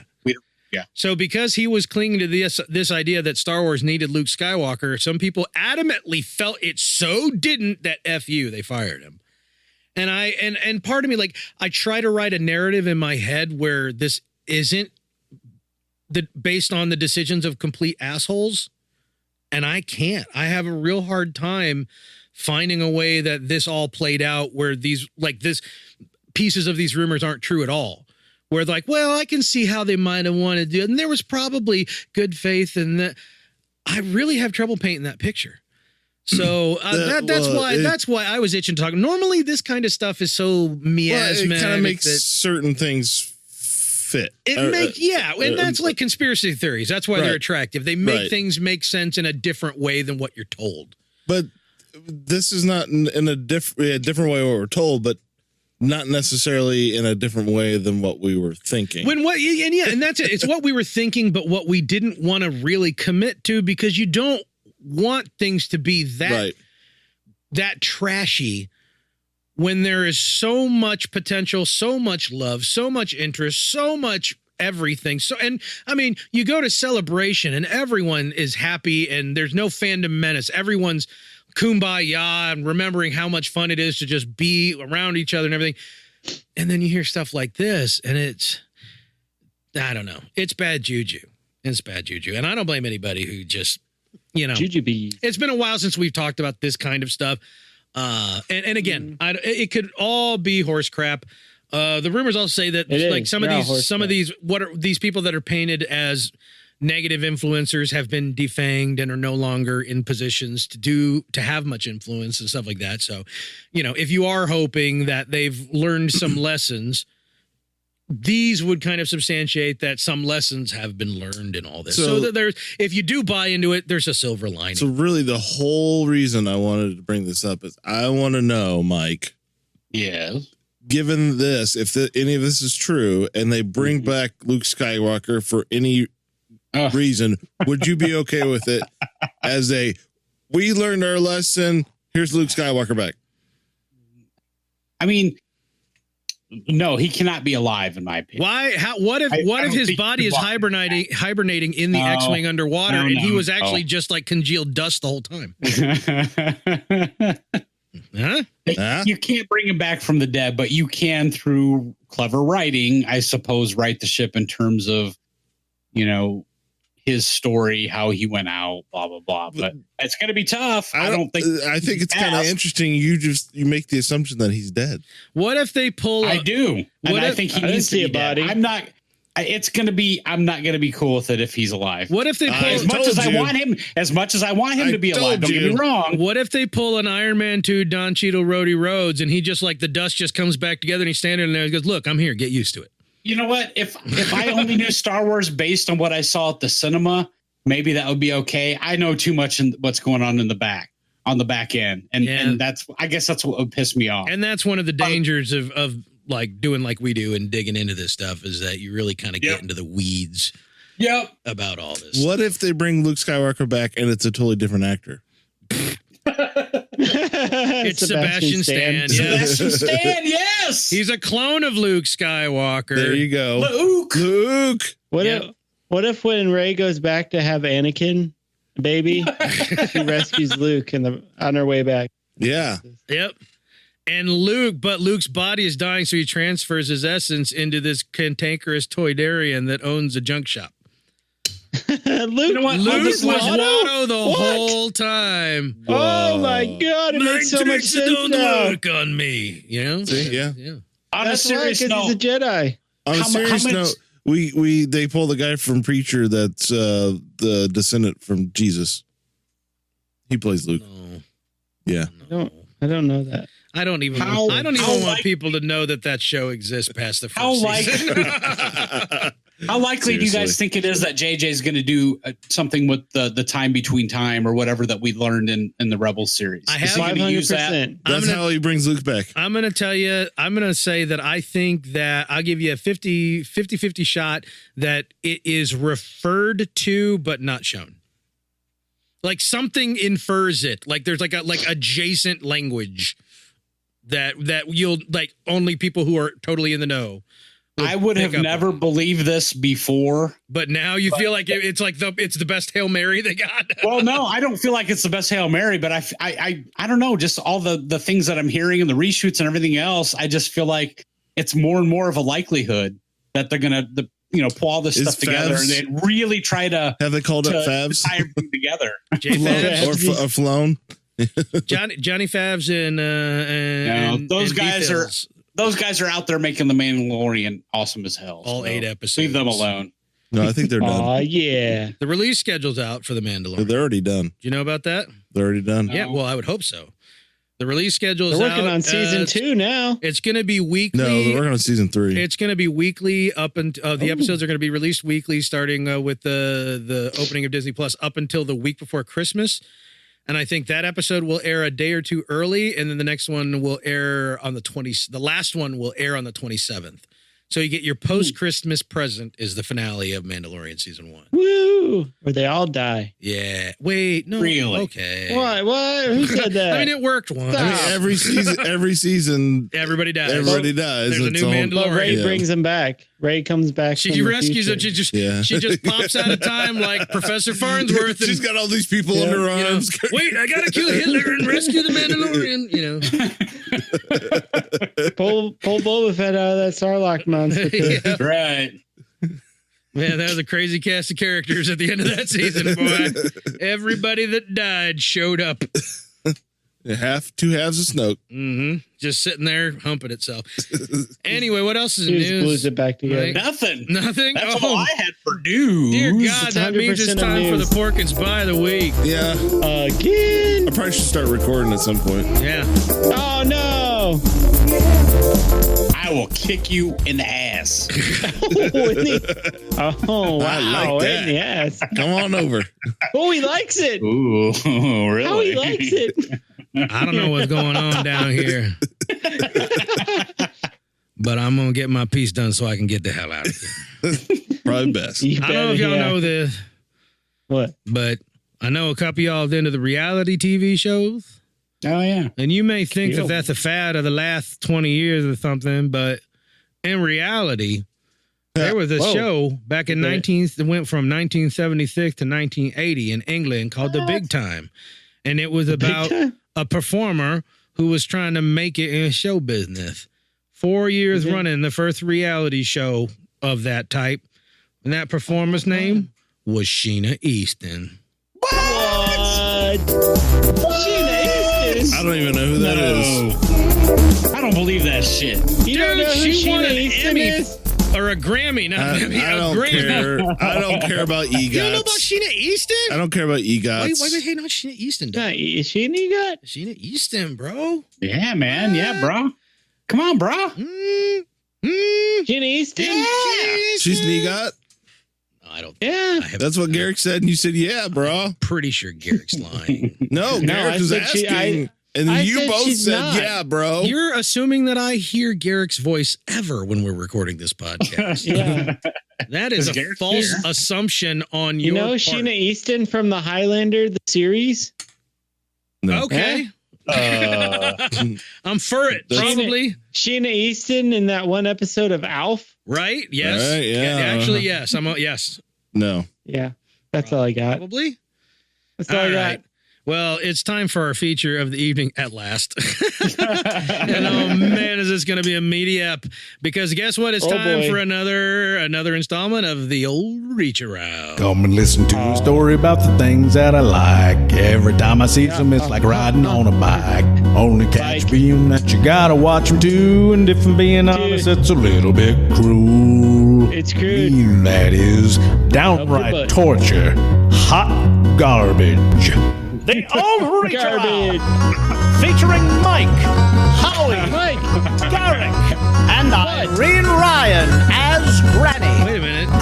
Wait. I need to write a letter to Sancho. I was told that was fixed, but Cement Pond. once again, I'm left. The indoor outhouse. That's all right. Oh, you weren't Is left that our out, new- though, of actually. Is that our new reach around theme music? Not Every time- new. That's not new. It's the same reach around theme music from last time. Yeah. What? Yeah, You're dog. going to come across there and give you Mike a woman. totally Shit, put that episode out of his mind. I did. Apparently. Well, it was Get probably a good. second episode, so he might have been asleep the whole time. So you never There's know. way too much Speed Racer talk. You know, for that episode. before we get into tonight's TV, And 10 things I hate about you. yeah, God. Before we get Or into how was the guy in 10 days? I always do that. I always do 10, that. 10 something. I don't know. how to lose a 10 in How guys. to get divorced in guys' 20 days. 10 is seconds. enough. I don't know. Before we get started on the old reach around here, we asked what are some of our Discord cohorts guilty pleasures. Oh, yeah. Yeah, And we specified television, not reach around specifically. We did specialize. Yeah. Thank God there was that specification. I mean, I guess sure. Well, there's this one time In at the a public hotel restroom. room. Right now, Sancho once again chimed in right away, and he asked if Psych counts as a guilty pleasure. No, it does not I count don't as a think it guilty counts. pleasure. I do not think it counts. Yeah. I believe that Psych is That's some good TV right The there. first couple few seasons, at least, are straight legit television. I don't trust any of his opinions anymore ever since he started dogging on, Whoa. the movie that we reviewed. You're right. I'm gonna count it. It counts. Psych is a guilty pleasure because that was the absolute accurate response to that movie that you guys reviewed. So you've legitimized everything he said. He also said Umbrella Academy. I feel like Umbrella Academy is closer, but it's still a pretty quality show. But it definitely is unique and takes a. It's almost like saying like you don't come out and meet somebody and go, "Hey, do you ever watch Umbrella Academy?" You have to like find out before if it's safe. That's why it's guilty. Kind of Yeah. like talking 'Cause you about gotta magic find out. cards. Yeah, kind of like that. So I feel like Magic Umbrella card? Academy's closer. Yeah, it was a work thing. There was a lot of magic card talk at work. So I found a lot. Wow. I found out a lot about the people I work with in this last week than I have the whole 2 years prior. Howie's been working there for 2 years. Playing magic? I show up on Monday and You suddenly got a Howie red knows more deck or about a all of his white deck or a coworkers. blue deck? than Black deck? he Oh, ever did that about discussion What happened. color deck? work. Oh yeah, all that was happening. Evil Summer said Magnum PI. Now, at the time, that would Maybe. not count as a guilty pleasure. It was like the #1 show on TV. I feel like now, Was after the it? fact, that's totally fair because he still loves watching. And also the current version of Magnum PI would also include in there. That's awful. Wait, Don't watch that. That's Well, that would make it a that's guilty what I'm saying. pleasure. That would be included in this as well. I've not seen It better have Tom Selleck or I ain't watching. No. It does not. The Why dude doesn't would have, it? dude doesn't even have a mustache. That's an abomination. He doesn't even have a Yeah. mustache. What? It's not good. Don't watch it. Oh, that's bullshit. I've heard from some people who are AARP aged that it's okay, but they also it's like they watch that between episodes of NCIS. So take it in. Whatever version of that. Yeah. Oh boy. Still out. So, yeah. One Is that still a show? Is that still a thing? Oh, and we did get a movie though. Noble Timber submitted Pride, Prejudice, and Zombies. I still want to see that. I still do too. I I gotta haven't see seen that it too. yet. Yeah, so that's one that has been on my pile of shame for a while. And 'tis the season, so maybe I'll try to find That's a way to good work it. idea. Yeah, this is a Yeah. So anyhow, Tis the season to eat brain. time to get in to the meat of our reach arounds. Meat. Who wants who to go first? Let's say who did whose. Let's say who did. Okay, Mike, whose show did you do? don't name the show. Don't name the show, just who gave it to you. What did you do, Mike? Let's see. What'd you do? Okay, mine was from Corey. All right, yours Is was that what from you're me. asking? Yes. You had me do. No. No, No. stop. No. No, bleep. Okay. Blah blah blah blah. Garrick, I'm doing Corey's. Garrick, who Hot. forced you? Who touched you in your no place? Oh, it was Howie. Yeah, and probably invited. Very consensual. Maybe. And then so Howie, then you would have done. Who does? Oh, Mike's. Yeah. I was like, who did I do? Yeah. Mine. And Because it took him forever to respond. and as That's we right, knew, Howie. we and then he wouldn't. tried to start doing movies. I'm like, no, Mike. As we knew would happen very, very shortly after we came up with the idea to do the old reach around, I got stuck with Garrick's bullcrap. Oh Now, my! the best part Lord. about this one is I instigated this whole thing because nobody was saying anything. So I said, this is who's doing who. Yeah, blame Howie. Put the So blame you're where it welcome lies, for bro. that. Yeah. I did that on purpose. You're a bastard. You're a coward. I must say mine though is the shizzle knit. So Yes. this was a pleasant experience. Yes, the hell it was. Oh, Because Bucky. here's the problem. I said, all right, you watch this. And then I also started watching it again and have been watching it virtually nonstop. Oh really? Yes, like my Nice. wife has forbade me from turning it on several times because she is so fed up. Every They're night addictive. she falls asleep watching it or she falls asleep while I'm laying there watching it. Howie, you're not supposed It's a to good put your head in the show. plastic bags. Actually, you know what? Give me that. Give me that before I have to talk about Garrick's bull crap. I'm going to put my head in that plastic. So, Mike, what did I Bullcrap. bestow upon you? You bestowed upon me the Beverly Hillbillies. Beverly Hillbillies, Bucky. the Hey, just like the song. yeah, just like the theme song. Right. And I have always loved that show. When I was young, like on a Saturday afternoon or whatever, if I was flipping through the channels, I couldn't go past it. If it was on, I had to stop. It's one of those things that my whole life, for whatever reason, that show entertains the heck out of me. But please, Mike, how was the Beverly Hillbilly revisiting the Okay. Beverly Hillbillies? So I will preface it by saying I was like, oh my God, the Beverly Hillbillies. Are you kidding me? I know. I knew This I was has throwing you a been- bone, and I was hoping you would feel that way, knowing that you would actually love it. Okay. And yes, I ended up loving it because it reminded me that, oh my God, I was the same way when I was young. I was Yep. like, oh my God, I did. Every time it was on TV, I stopped and watched it Yep. because it was like, oh my God, this is fucking hilarious. Mm-hmm. It Absolutely. was nonstop.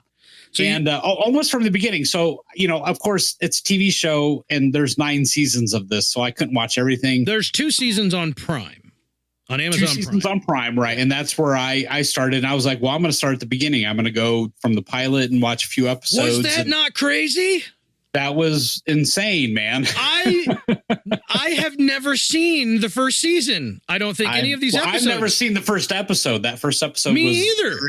I mean, I have to question whether that was aired very often, if at all. I don't think it was. I think, well, I mean, the whole first season is almost, it's Those one continuous pilots story. those pilots back then were really for the TV execs. Right. I mean, I'm sure that they aired it at some point. Right. But In this for case, the most part, yeah. it was trying to establish a story so that, you know, a TV studio would buy it and, you know, and run it. Yeah.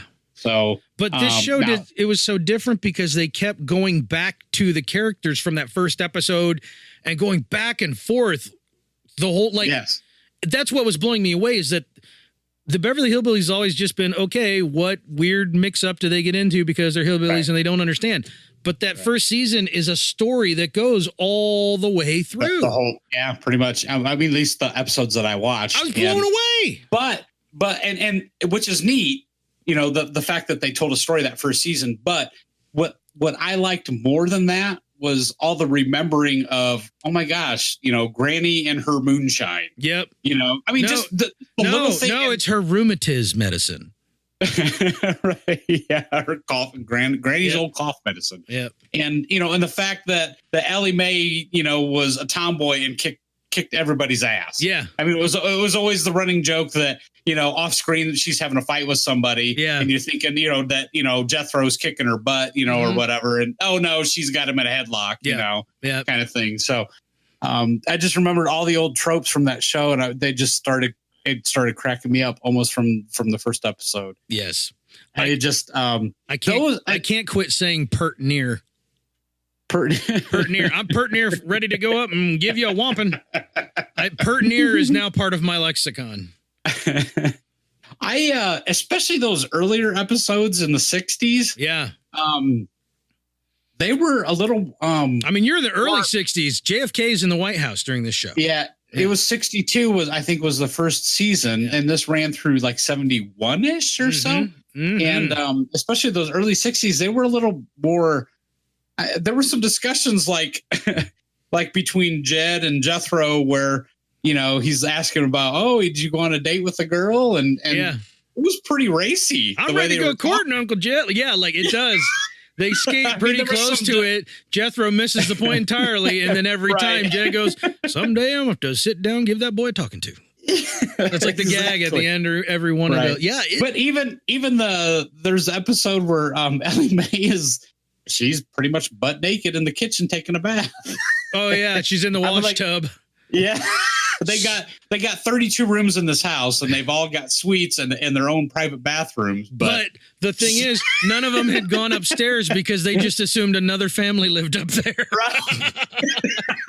I didn't know any of this before. This was all brand new. Yeah. To me. It was good stuff. Yeah. They're out at the pool and they think it's a pond. And the cement pond. Wash laundry. Yeah. And At one point, Granny's actually watching and sees the man that keeps going and poisoning their pond, and she goes out with the shotgun, and it's the guy that Mr. Drysdale hired to treat the pool, and she's out there with a shotgun. You're pouring that poison we done stocked this pond 3 times, and all they ever died. But that cast too, man. My critters, seriously. I forgot how good they were, man. I mean, First, okay. Well, Buddy, come on. Buddy Epson's a treasure, right? I mean, the dude was originally going to be the Scarecrow in The Wizard of Oz. Scarecrow. No, he was Tin Man. Help, Mike. Pump the brakes. I guarantee it was Tin Man. Mike, I'm gonna let you back on the bus, but you need to wait. He was cast to play the Scarecrow, but then they found the guy who was actually was a Scarecrow, who had a better style of dance. Okay. So they recast him as the Tin Man. Okay. And then he got the poisoning from the aluminum. Yeah, they were literally brushing his face with aluminum dust 20 times a day, which coated his lungs, and he ended up in the hospital for 6 weeks. Not in the movie. Right. But Buddy Epson's just great front to back. And obviously, Irene Ryan character that she created for Granny. My God. Yes. There's nothing like it in cinema history, except when the lady from Facts of Life kind of tried to redo it when they did the movie in the 90s, you know. But and she did a good job too. But I mean, Irene Ryan is just an untouchable thing.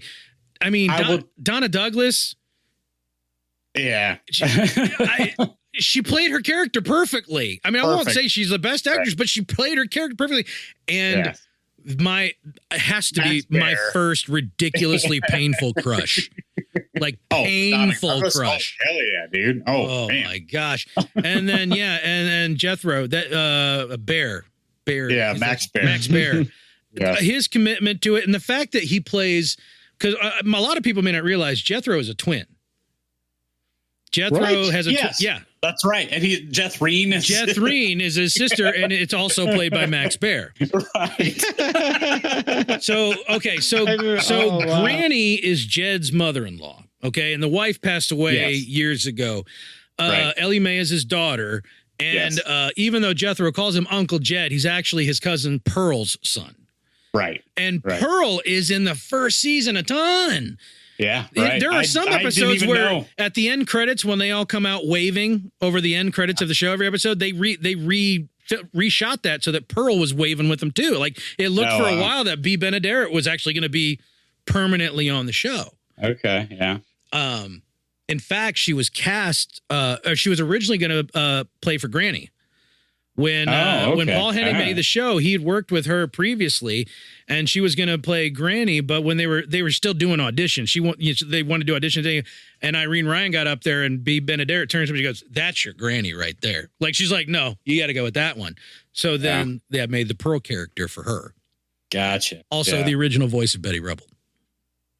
Oh, really? Yeah. Oh, cool. Yeah. I'm gonna have to listen now more closely when I'm watching more episodes. Yeah, and Paul Hennig didn't stop working with her because she was one of the mains in Petticoat Junction until, unfortunately, the lung cancer showed up and she died and they had to write her out of the show, which really sucks because honestly, watching this first season, which again I've never seen in these episodes before, which blew me away, Right. I freaking love Pearl. Yeah, Like, she was a good character. Oh yeah, my gosh. She was such a good character actress. I don't remember her from watching it as a kid. Obviously, I watched later seasons, but I remember seeing her, but I don't remember. I thought she was a remotely great character. Yeah. Also, another little note about B. Benaderet. I kind of went down a B. Benaderet rabbit hole because how much I like her. Yeah. She was originally the character of Ethel Mertz was written for her. Really? Her and Lucy had worked together in radio, and they were like buddies. So Lucy created that character for her, but unfortunately, by the time they got the show going, she had signed an exclusivity deal with another network. And so, so they gave it to Vivian Vance. But I don't know if you guys remember this episode, I Love Lucy, where she has an elderly neighbor who wants to get a man. And so she's trying to teach this old lady how to act sexy to get a man. That was B. Benaderet playing a much, much, much older woman. And actually, I remember seeing that episode thinking that lady was hilarious. That's her. So I'm sorry. All right.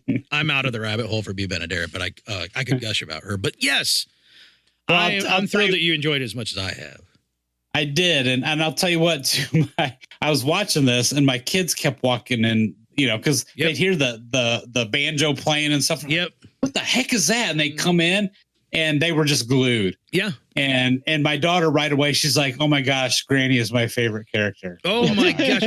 Irene Ryan, when Granny gets super excited, she stops turning and she just hops.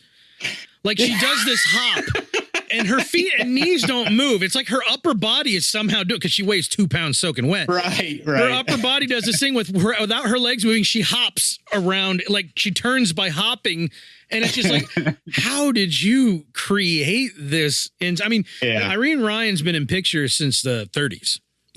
She was actually a relatively young actress in a lot of like kind of individual short films and stuff like that, and mostly comedic things.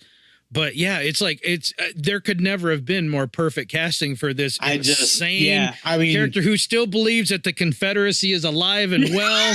Her life savings is $500 Confederate dollars. That's good stuff. No, that was one of my favorite scenes.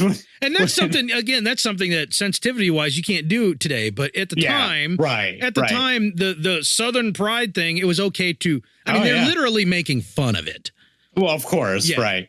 But yeah, that was one of my favorite scenes is Jethro says something about Jefferson Davis and she starts yelling at him to take his hat off when he's talking about the president. Oh yeah. She goes, you take your hat off when you're talking about the president. He's like, well, he ain't the president no more. Like, and then he talks about how the South fell and she's like, boy, I could take you over. Go out and cut down the hickory switch and I'll meet you out by the woodshed. Which is another running gag. Granny, I don't know how many times I gotta tell you, we ain't got no hickory tree. We ain't got no woodshed. Yeah. And then she tricks him to bend over and kicks him in the butt. Like, yeah. Got him good. I love this show. The premise is so simple. Yeah. The gags there's repeat gags and new gags in every episode. Yeah, right. But you know what? They're funny though. I laugh every time. Here's the thing I really want to draw attention to, because this is something that, and I know this is, I'm sorry that I'm talking so much during obviously your thing, Mike. No, go ahead. I want to call attention to this because something I didn't appreciate when I was a kid. There were powerhouse female actress comedians in this show. Irene Ryan, Bea Benaderet, and I forgot her name, Miss Hathaway. Hathaway is Nancy Culp. Nancy Culp. Yes. Nancy Culp as Miss Hathaway created this character that I've never seen another character like it. And the closest thing you can get is that later on, what's her name? The French cook, the French. Yeah. Meryl Streep played her. Oh, jeez. Why I suddenly can't come up, put the butter in, but Dan Aykroyd did her on SNL.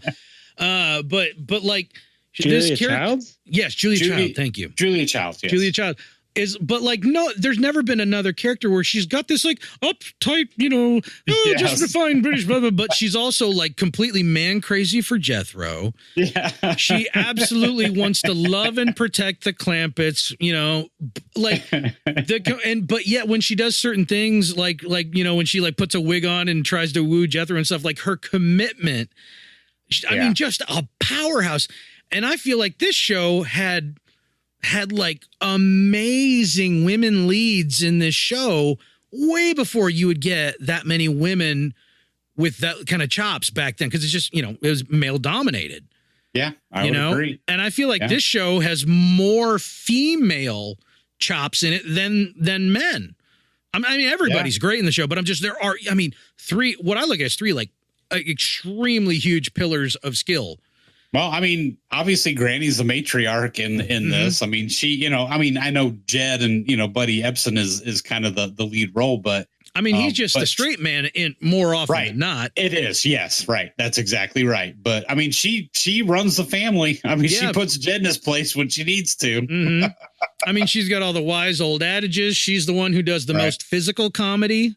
Right. And Ellie Mae is she's the tomboy and she don't put up with shit. I mean, she's, when Jethro's teasing her or whatever, she beats his ass. I feel like this show in that way maybe has not been credited. Maybe it has. I don't know. But I feel like it was never credited with how ahead of its time it was in that regard. And here's the thing. I think it's because it came naturally. Yeah. They realized the talent that they had and they wrote for it. Mm-hmm. I don't think anybody set out and said, all right, here's the mission.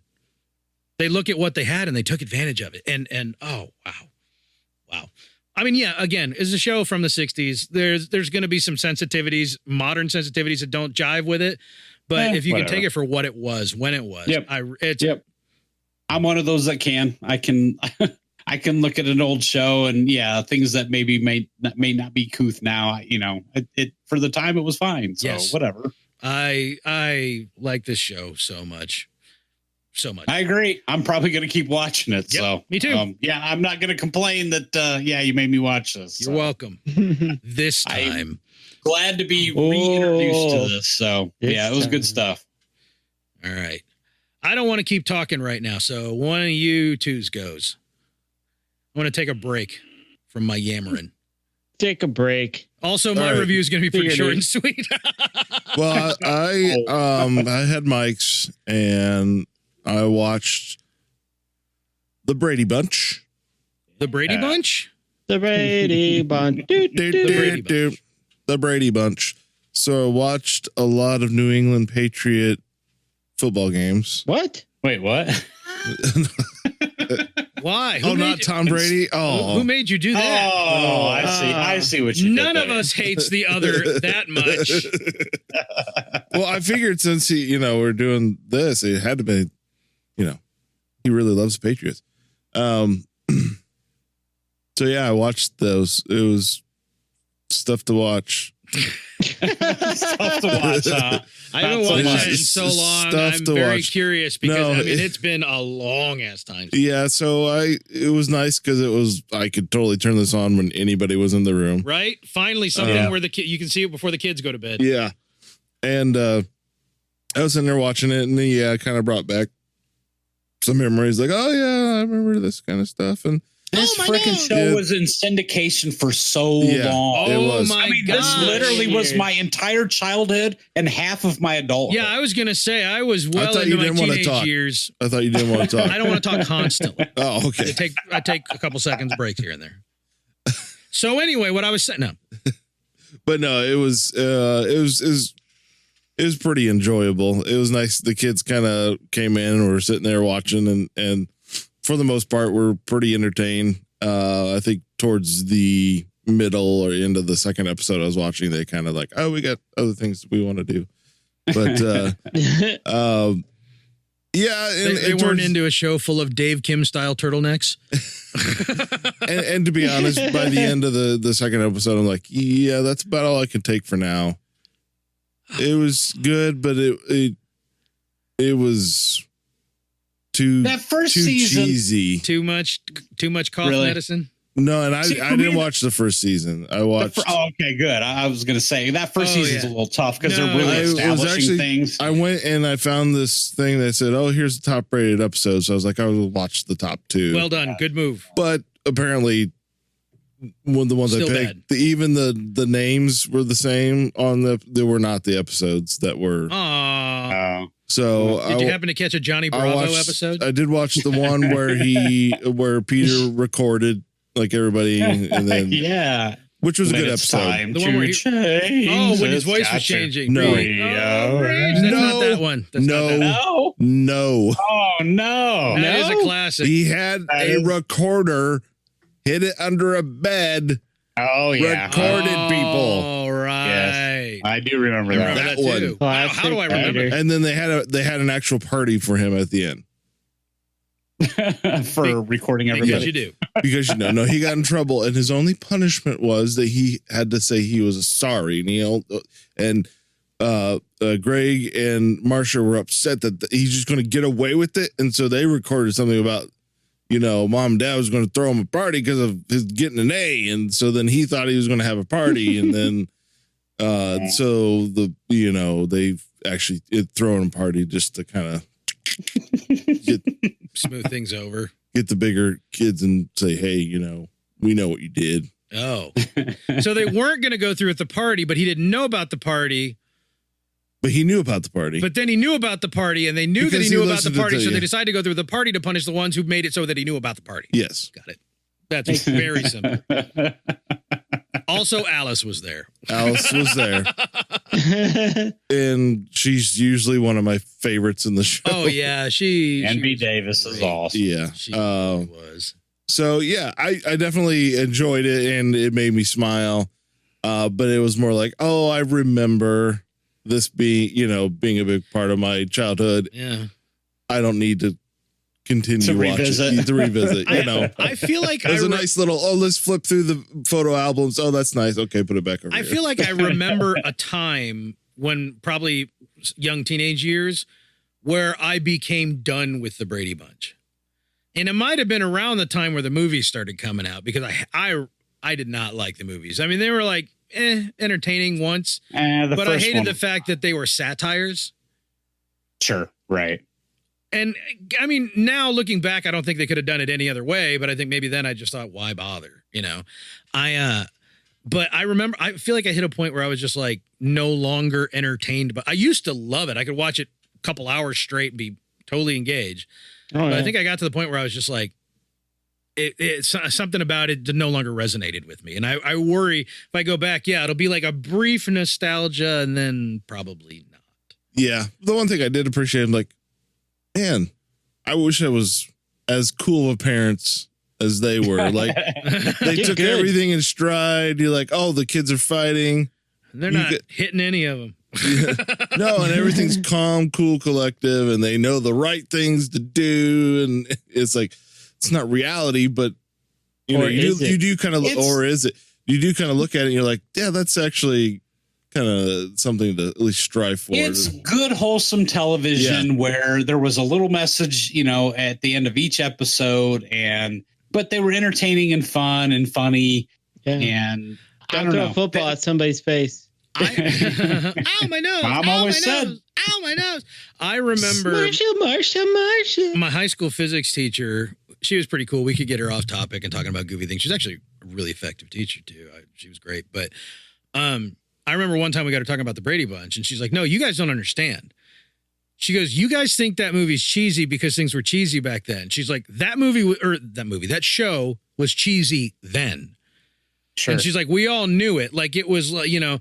And I'd never thought about it when I was younger. I just thought that people liked really cheesy, stupid stuff in the past, and I enjoyed it, knowing that. And then it was like it was like the bomb was dropped. Yeah, the bomb was dropped. Oh no, it was always stupid and cheesy. There were loads of people that hated the show when it came out, but it was so over the top cheesy that people were like, "All right, along for the ride." So I've always wondered, was that intentional or did it just somehow hit the right way? You know? Right. Well, I think at the time, I mean, it was only 5 seasons. So it had a very short run. I know. I did not realize that until I saw. And approximately 200 TV movies throughout the 80s. Sure. True. Yeah. But really only 5 seasons. And that may be a testament to what you're talking about at the time. Maybe it wasn't as popular, but for whatever reason, it just, once it went into syndication, I mean, it was just a juggernaut. I mean, it was one of those. I mean, it literally went for probably 20, 25 years. It's amazing. In syndication. Well, you can put it in any time slot. Yeah. And it was on multiple cable channels. I mean, it wasn't just on one channel. I mean, growing up, I mean, you could find it all times of the day, it seemed like at one point. So, I mean, it was just, and I don't know what it was, but it just resonated with, I mean, especially through the 80s, you know, when I started watching it, you know, into the 90s, and I think well into the 2000s before it kind of lost its luster and kind of fell out of, you know, the last couple movies really. Oh man. Yeah. When they were just like recasting the kids, because, you know, teenagers get older. Right. So if you have to have them be permanently the same age, it doesn't work. But yeah, I don't know. I mean, same thing with me. I mean, that's the reason I liked it. It just it hits all those vibes, you know, those nostalgia vibes, the member berries, I guess, from, you know, childhood. Yeah. It's a good, simple show, like you said, and the kids, you know, you're not afraid to have the kids around while you're watching it. And until something suddenly comes up. Deep cut reference. Sorry, guys. The other thing that I really liked about the show was the casts. The reason that there were so many like movies after the fact and, you know, reunion shows and all that stuff was the dedication and the love of the actors of the show and the character. Right. And I mean, especially, and everybody you talk to, if you listen to interviews about Robert Reed, I mean, that was basically, he was the patriarch and everybody looked to him and he kind of set the tone for all of it. And I mean, if you go and like really read up on this, I mean, Robert Reed had a lot of influence over even the creators, Schwartz and all that stuff. He really just wanted to depict it in a very wholesome way. Yeah. I mean, and it's funny because arguably you could say the show is much more about the kids than the parents. Sure. Much more. Absolutely. But yeah. Like you find out, oh, wow, no. Like, yeah. That was his thing. That was his baby. And I mean, he treated it with kid gloves and really loved that role and loved that show. He was the face of that show for a long time. So, also Florence Henderson was hot. Yeah, kind of extremely. And remained so for a long time. What, she have like a talk show on TV Land like a few years ago? I'm looking at him like, she's still hot. She was an attractive woman. She's beautiful. Have you guys? I don't know if you guys know this, but on HGTV, have you seen this thing that they're doing with the Brady's?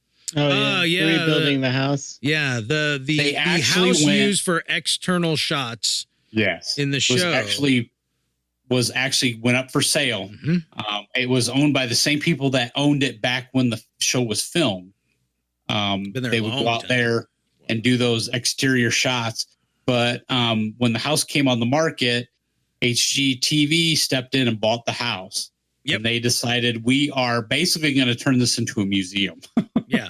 So because the inside of that house looks nothing like the set. At all. Not even remotely. And that's easy to figure out just by looking at the inside and the outside of the show. These two things have nothing to do with one another. Yeah. But the cool thing about it is they bought that and they committed basically, I mean, they're spending way more money than the house is worth. Yep. But they have converted it to the set of the show. Wow. It's pretty amazing. And actually they have the whole it's called like a Very Brady remodel or something like that. Something like that. Yeah. So if you haven't seen that or whatever, and you like the Braders or whatever, I'd recommend it. That's airing like right now, isn't it? Yes. They're in the middle of it. Yeah. They're probably 3 or 4 episodes in. Yeah. And it's a fun watch, and it's fun to see the cast, the surviving cast, go into the house and are like, oh my God, this is like it. The funny thing, I mean, they've gone in and they've basically, like I said, torn everything down. They've actually put a huge wing on the back of the house. Yeah. Because it's like a tri-level or something like that. Mm-hmm. So like you said, I mean, it's nothing like the set. So when you go upstairs, like there was not enough room to have bedrooms and stuff up there. So they put this huge wing on the back of the house. Let alone the attic where Johnny Bravo lives. Yeah, right. They didn't have the one bathroom. No, So, but they built all that now. Wow. And they've went out and they've like went to the old like TV studios and stuff, and they've gotten all the surviving furniture and everything else. Gosh, I can't believe any of it is still around. Some of it's still around, and actually some of it has been sold and all that stuff. Mm-hmm. But they put like a call out like on the internet saying, "Hey, we're looking for this stuff. If you purchase stuff or you have replicas of things, set pieces and whatnot." Yeah. And people that have bought set pieces are volunteering it. They're giving it back to them. Wow. It's I really had no interest to watch that show, but actually you kind of hooked me on just like them bringing in the cast to show them how alike it is. And that does kind of. Well, they're more involved than that. I mean, they're really using them. They've kind of split them up into like pairs of 2. And they're focusing on different areas. I'm glad they went with pairs of 2 because pairs of any other number wouldn't have worked. Would not work. Not work. Pairs of 4. So they've anyway, they're involved in the show, and it's a fun watch. Anyway, just as an aside. So cool. Yeah. Cool. All right. Cool.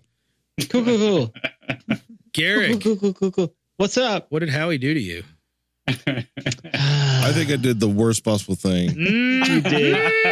So let me introduce the show like they do on the show. Oh, so yes, do it. Howie made me watch Big Brother. Oh, geez. See, okay, going into this, I was planning on doing Survivor. Yeah, but I watched. But you watched Survivor, and I'm like, that's just not fair. I have to do another one. You actually watched the show? Yes. Finally, the gloves come off. Finally, a difference between what you two consume. I don't watch every episode because you pretty much can watch one every week and know what's going on the other. It's on every night? No, it's 3 nights a week. What? No, it's on every episode, 3 nights a week. No, it's incorrect. It's on. Oh no, it's 24 hours a day. You can go online. Yeah, you can go online. You can just watch Here's them. the premise. If for those who don't know what the premise of Big Brother is. Yeah, let's just go through that. So they find 16 dum-dums and put them in an enclosed space where they can't contact the outside world. They don't have a phone for like 3 freaking months. 3 months. I think it's 99 days is what they said. Them. They don't have phones. They don't get TV, and they have to live with each other. And it's all open. And the I don't know catch how much is your big brother. Yeah, I'm you, the viewer, are the big brother watching their every move. I guess you can literally go out there on the internet, on the website, and just, I guess, look at cameras. I don't know. I haven't tried, but Yeah, this is like someone found my worst nightmare and created a television show surrounding it. Because this sounds awful. Because I don't know if they have a private bathroom. They might. I don't know. No, they have one bathroom with a door. Okay, but I don't remember if they actually is I've a watched full this door. show and I'm learning already things I didn't know. I don't know if they have a full door or not. So when they poop, they're on camera? Yeah. So there's cameras in every room, right? There's cameras in the bathroom, but they're not ones that are put up on anything. They just use it for, I guess, safety issues if something happens in the bathroom. Well, so what somebody falls in the bathtub. They actually they talk about this on the I went back and because I don't think I've ever watched the first season. Well, it's a good thing you went back to rewatch this reality show. Well, I was actually kind of morbidly curious. Like I'm kind of curious what the first episode was ever like, and it was insanely awkward. Like you do. But they were explaining like the camera, they put a camera in the bathroom because they don't want people going in and having private conversations. Oh, so they can audit them, but they don't put. They never put that on the air. Yeah. No. Still weird. So I watched the most recent season. Oh, anybody can walk by the shower and just kind of look in. You know. Yeah, and that's the crazy thing, and I'm getting like palpitations watching this because you have to be completely okay with yourself. Yeah, I'm extremely introverted, so like this is not for you. No, walking around like there's literally people walking around in towels, and there's this is worse than college. Jeez, how was college for you, man? It wasn't bad. I mean, I knew this would be worse than college. In college, you just had to do what you had to do, whatever. I mean, you didn't have to walk around naked in college. You just had to deal with the fact that some people wanted to. There are separate rooms. There are some rooms with doors, very thin doors. But anybody can. There's no locks. But no, you can walk in anytime. And most of the rooms have like 4 or 5, 3 to 5 beds or whatever. How often does this get explained? Because the times I watched this, I was not aware of any of this crap. No, not now. I mean, now you're just supposed to be in. They're like 20 some odd seasons or 30 seasons. The first episode of the recent season, they kind of give you an overview. If you're not watching it by now, they're planning on you not watching it. Exactly. Good on them. Yeah. And there's there's this one scene. This girl's in a towel and she's trying to get changed, I think. And there's this dude just laying on the bed in the same room. And it's very awkward because she's trying to get him to leave so she can put some freaking clothes on, and he's not getting the hint. Was he not getting the hint, or is he intentionally not getting the hint? It could have been. It's probably a little bit of both. Because he knows that there's nothing she can do. And what's funny about it is you watch those people weeks later, and that's not a thing. Yeah, they've completely given up. You get because you are trapped in maybe a 2,000 square foot house. It's that small. Maybe 3 at most. When I watched, they had a full yard built. It's fake grass. Yeah, fake grass. Yeah, they have a swimming pool. They have like a workout equipment back there. They have a hammock. They have, but it's not huge. But it gives you a different space. Yeah, but you're not always allowed to be out there. Yeah. I was trying to think because they have things to set up, that kind of stuff. Hey, you seen that movie like Tron, where that dude goes into a video game world? Yeah. So this is like if you do a Tron, but on accident you go into like Twitter world. Oh god! Oh no! Just a bunch of what is this rated? Just a bunch of 20 to 30-year-old. Oh yeah, really, that's what makes it the best. 20. It's all 20 to 30-year-old people, and they have to be the most terrible people because they want to be on the show. They want to go through this. They want people to watch them. They want the attention of people watching them. These are a day. These are characters. They're not people. They are. And they put one 40-ish year old person there as a token old guy. They usually always have a token old person. So, at least 1 or 2 people who are gay. Back when I was a youngin', they try to have some racial diversity, right? But they're all the 20 to 30-year-olds are at least 8 to 10s. And you're just that's the dudes design. Are walking around with no shirts, and they all have 6 packs, and all. I'm like, most of the girls, most of the girls are walking sports bra and like, no, there comes a certain point where pretty quick where nobody cares. Might as well be comfortable. Yeah. Yeah. No, yeah, nobody cares. Because everybody's up in your business at all times. I think I powered through and I tried to get through it. And I think I got like 8 maybe. I couldn't do it anymore. Wow. So I can't. 8? I can't. That's not powering through nothing. I tried. Because you take about 3 months, 3 episodes a week. Yeah. They try to make it exciting. So I guess I haven't seen any other seasons, but I assume on earlier seasons they have like a vote out type ceremony where they do a competition. Somebody's elected head of household, and they nominate 2 people to be voted out. The head of household, yeah. And I'm assuming on earlier seasons when you get voted out, you leave. Oh, yeah, I guess that was different in this one. Yep. Yeah. They so always made do it something worse different every season. where they vote somebody out, but they don't leave the house. They just kind of linger around. I'm like, Okay, well, yeah. No one looks at them. Every season has a theme, and this theme was it was like summer camp, like a summer camp theme. And so I forget where they had this. They have a special crappy room that they have to stay in. Yeah, they wear have these crappy outfits.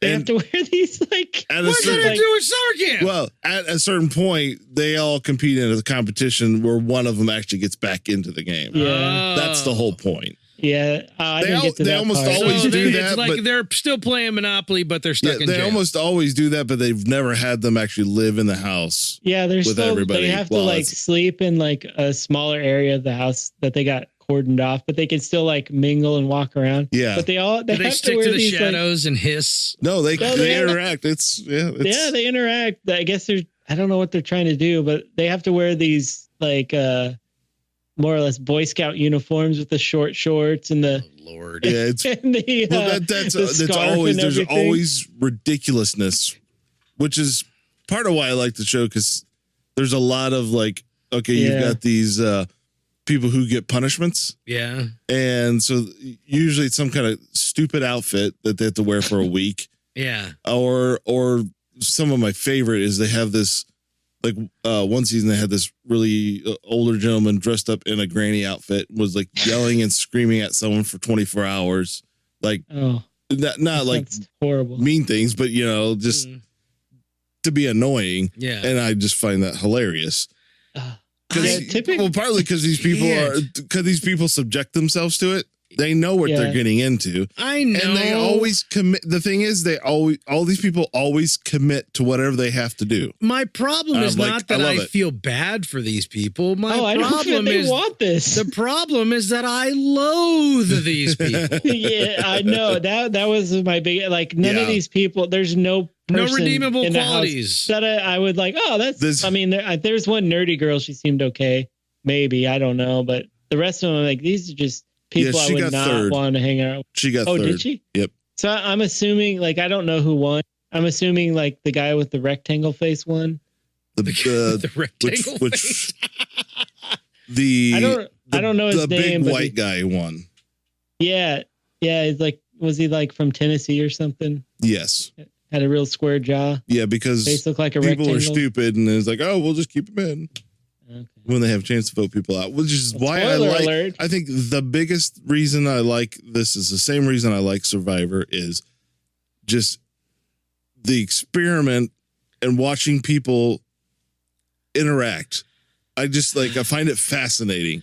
I always thought, like, I'm just kind of weird that I like Big Brother, but I find out there's like lots of people. Well, like, of course, show's been on forever. And it's 21 seasons. I found people that I know, like, oh, you watch It's Big been Brother? on. I'm not going to name him out loud because you don't want to out him. It's not want to out anybody, years. but I totally, like, this is like the quintessential guilty pleasure. You're not the only person really I know is. who swears by the show guiltily. Yeah. Yeah, I've known other people who go, yes, judge me. I'm fine, judge me. I like it. Horrible, and I understand why. I understand Garrick and your biased opinion. It's like I totally get that. I can't enjoy fascinated. I can't enjoy anything where the primary enjoyment is watching people be self-destructive. But it's not being self-destructive. But they are, because they're horrible people doing horrible things. They're self-destructive by going on the show in the first place. Yeah, exactly. Out of the gate. Well, I've already got a big nasty red X. I can understand why people like. I like Survivor and I like Amazing Race, because Survivor I can understand because a lot of people go on there to see what they can, what their limits are. Like you go out there with basically nothing. Yeah, and I can respect that. Like that's an Amazing Race is cool to me because but Big Brother's more of a social survivor. World. Yeah, you travel the world and meet new cultures and stuff. But this one, it's just like you just get in a house with like I think you have every anxiety of being necessity trapped you in could the house. possibly want, except like TV and the internet. Okay, you just live a cushy life. With a bunch of other I have dum-dums. anxiety about being trapped in the house, but also yes to everything Garrick's saying. These people are awful. You know what I mean? Like, But- I have issues with every part of the show. Now, Okay. there's one thing. There's one part like, about okay, go ahead. one part about the show that I should like, which is when they subject him to really stupid things. Like you're saying, like the old dude dressed up like Granny yelling at him. Constant. Yeah, Right. It's constant. So they do events where they're just like wacky. The funny thing is they add sound effects in, which to me I'm just like, come on. okay, Why? that would have made that would have made when I watched way better. You're like boing, boing, boing. Yeah, I would appreciate Womp, that. womp. I gave this show a shot like 10 years ago because Howie and his then future ex-wife Yes. convinced me to give it a shot. I'm like, all right. You've been watching that long? And a long time. I've taken breaks here and there, but yeah. So I'm like, all right, I'll give it a shot. And I turn it on and I'm like, I like none of these people. Like all of their personalities are nails on a chalkboard for me. And then the big event that the whole episode slowly limped up to was they were all called out into the yard, quote, end quote. And there were these swinging foam covered rods. And they had to stand on these things that swung, and the rods they mechanically swung back and forth. And they had to cling to them while Wait a minute. while you while reuse they things. sprayed them with pink foam. Yeah. They did that in this season as And well. I'm sitting here thinking, cool, I hate these people. Maybe I'll enjoy this. And then what I realize I'm watching is they're all just holding on to this and scowling. They all just look like they're going through like, fine, we'll do this. And they're literally swinging back and forth. And I can't like, if I was watching Emcee, this would be, or what's the US version of Emcee, Wipeout. I would enjoy this, but watching these horrible people, they're just holding onto these poles, scowling, while music plays and they're sprayed with foam and nothing interesting is happening somehow. They should have put a pit of spikes under them. That would have made it awesome. Like it was just literally, you have to stand here and we're going to spray you with foam for, I don't know, hours. I don't know how long it was, but there was nothing. There was no challenge other than how long do you stay on there? Well, that's some of the challenges are just that. But I mean, they're just standing there most of them. holding a bar and scowling. I'm like, this is the worst TV I've ever seen because I know that there are people who think this is great. Yeah. Well, And the reality aspect of it is also its downfall a little bit because it's not scripted. And when they do the vote offs or the I don't know what it's called, where they bring them all together and the two people who are chosen to get voted off, like state their case why they shouldn't be voted off. And it's all like very crude and uncut because it's live, I suppose, when it first airs. I watched it recorded, so I don't know, but it's very awkward. Yeah. So because you're used to like originally a pristine version. Originally, most of those were not live, but the live voting became super popular. Does the audience ever get to vote and like have an influence on what happens? Yes, Okay. but not vote who's out. Right. But yeah, that became so popular. So every Thursday is actually a live television show. Lord help us. So that's pretty impressive. Forgive them, Father. They know not what they done. Yeah. So long story short, I am not going on Big Brother. Yeah, no. Ever.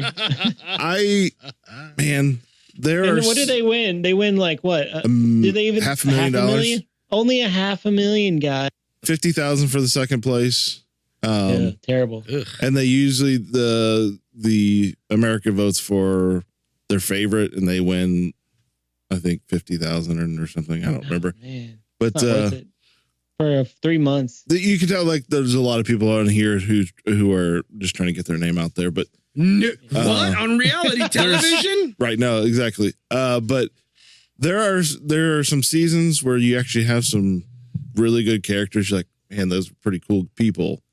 Or you have these people who you hate at the beginning of the season, and they have this morphing over time. They break Where something changes. You see them change, and like I remember specifically, there's this one season where this guy was completely awful, and it was a lot of times hilarious because they would like 2 or 3 people would really hate each other, which is kind of rare that they would hate each other this much.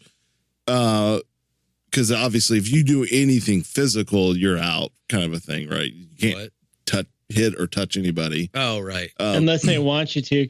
If it's consensual touching, There's a lot of but like he would banging. he would take apparently. like a pot and a some kind of spoon or something, whatever, and like would just be up this guy's ear, like banging it. You know, you wouldn't touch him or anything, and you're like, man, this guy is the worst possible person. And over the whole season, you're like, this guy's actually kind of grown on me, because you could see him growing up because he was young. You could see him growing up a little bit because it was actually pretty cool. He ended up winning. Weird. He should have been voted out. He should have been voted out like within the first few weeks. And I understand. Yeah. I don't even want to talk about for me. one that I watch now because I've like hives I'm breaking out in over here and talking about Big Brother. Well, it's your guys' fault for starting what you guys started with and ending with these. I kept like, I don't know. I wonder what it'd be like if I were in there. Like I do that all the time. I'm like, oh no, what am I doing? I know. Don't use brain. No. Fie on you, brain. What's going to be hilarious is when it comes out next year, Garrick's going to secretly start watching it. Yeah. Be all over that. Garrick, I'm going to watch all those I'm gonna pray hot dudes and hot dudes. Yeah, and you guys say all these people are terrible people, and it's not true. No, it's just in the circumstances they're terrible. Well, they pick a wide variety of archetypes. Right, who are probably there's going to be a number of people that you're conflicts. And you're not going to like a lot of them because they have such a wide variety, and you usually feel safe with, a smaller, subset of that. So, they definitely have a lot of type A personalities. And they definitely want to promote entertainment. Yeah. And there's on this season, there's like, but that's with every reality TV show. I mean, that's the thing. Yeah. This season was especially terrible, I think, because there's like 2 or 3 dudes who just like yelled everything they said. They just yelled. See, I hate that. I'm just like, yeah, I to be quite honest, this was not one of my favorite seasons. I had you watch, this one because like it's the most recent and it's going to be the most readily available. But, dude, I could barely get through dinner last list. night because there was a guy who laughed too loud in the room. like, it was his name Tommy. He was the. Oh, the thing is, I love Tommy. Is that his name? He was like yelling. He's like, I want to vote out. Oh well, he's an excitable dude. He's a Broadway performer. Okay. Yes. He's always on. Very much he's so. always on. He's always on. But he's always like Mr. Positive for the most part. Yeah. Attitude. So it's like it kind of grows on you. Oh, so he's like the ShamWow guy, or not ShamWow guy. He has Billy has a New York. He has a New York ish accent. Yeah, so he's like yelling and excited with his New York accent. I was like, it's grating. Oh my gosh. You're so from Indiana, Garrick. No, I am. As much as you hate Indiana. You're so one of us. I know. It sucks. So, Corey, what did you get subjected to? I don't know. What's the name of this bullcrap, Garrick? Agretzko. Mm-hmm. No, it's not about Spanish hockey players. It should be. Should be. I don't have a lot to say about this show. I watched 3 episodes. Yeah, you did. I describe it as follows.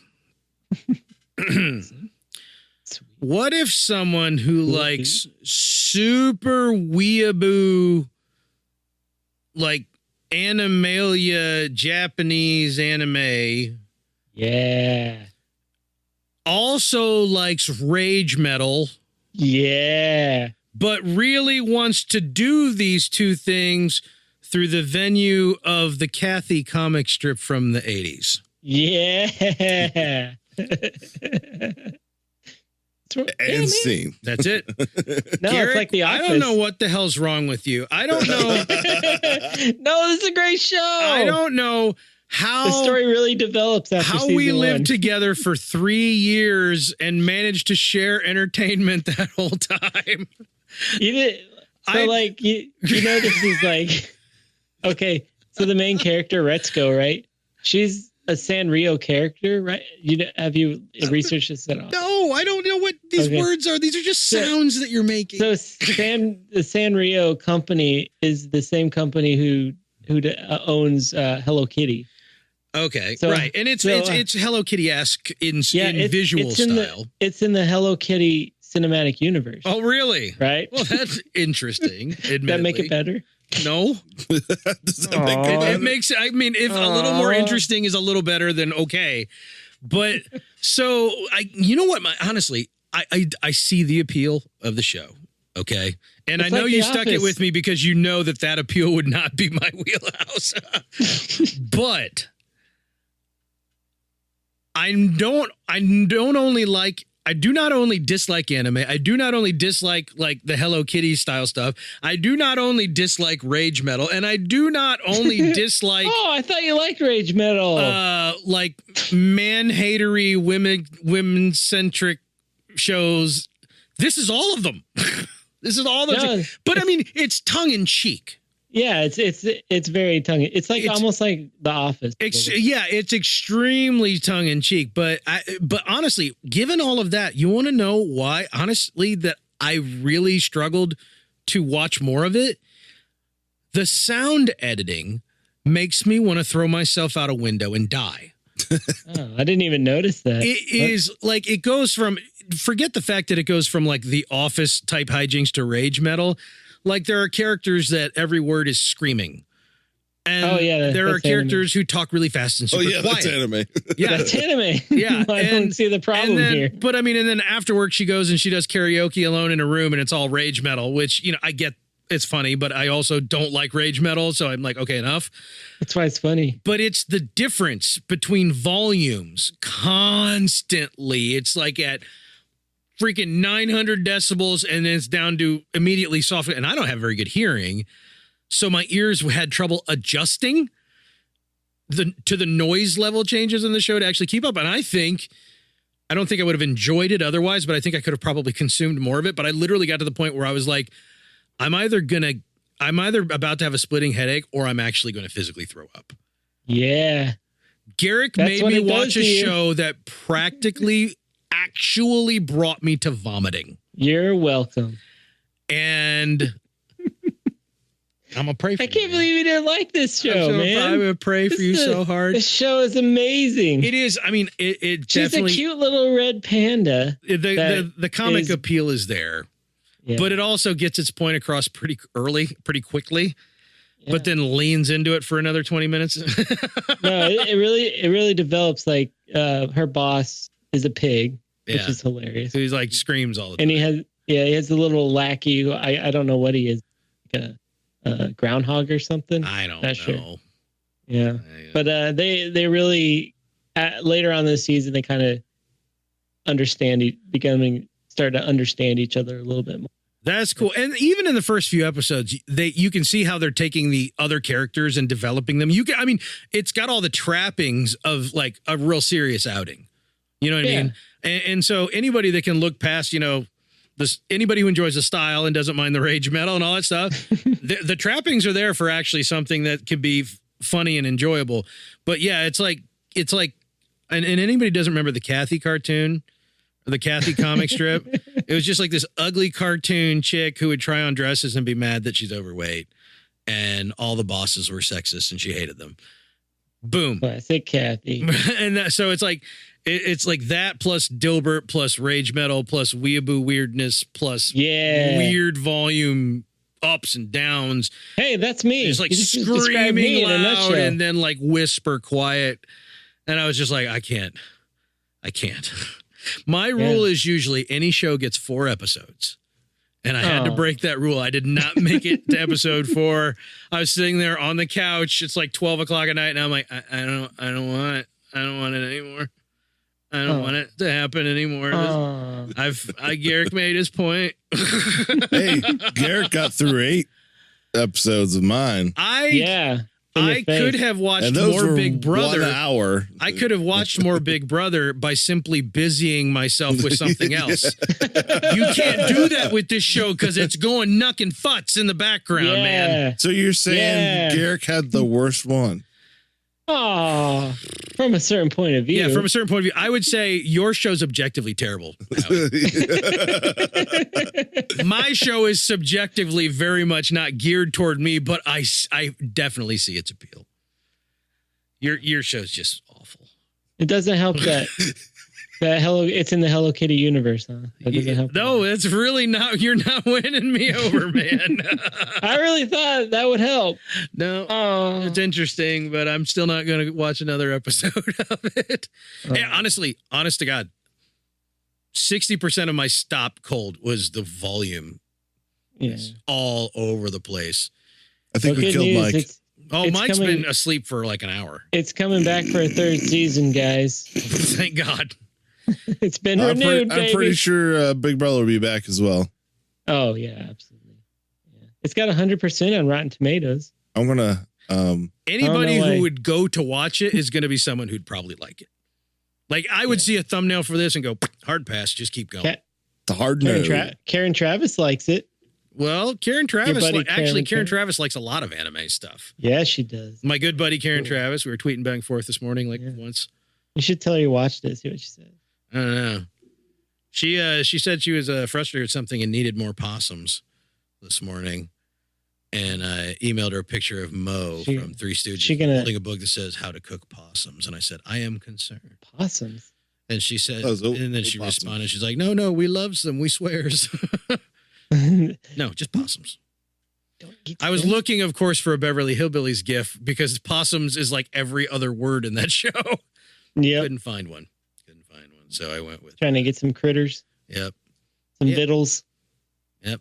What's the raccoon's name? Elmer. I love how all of Ellie Mae's pets have like old man names.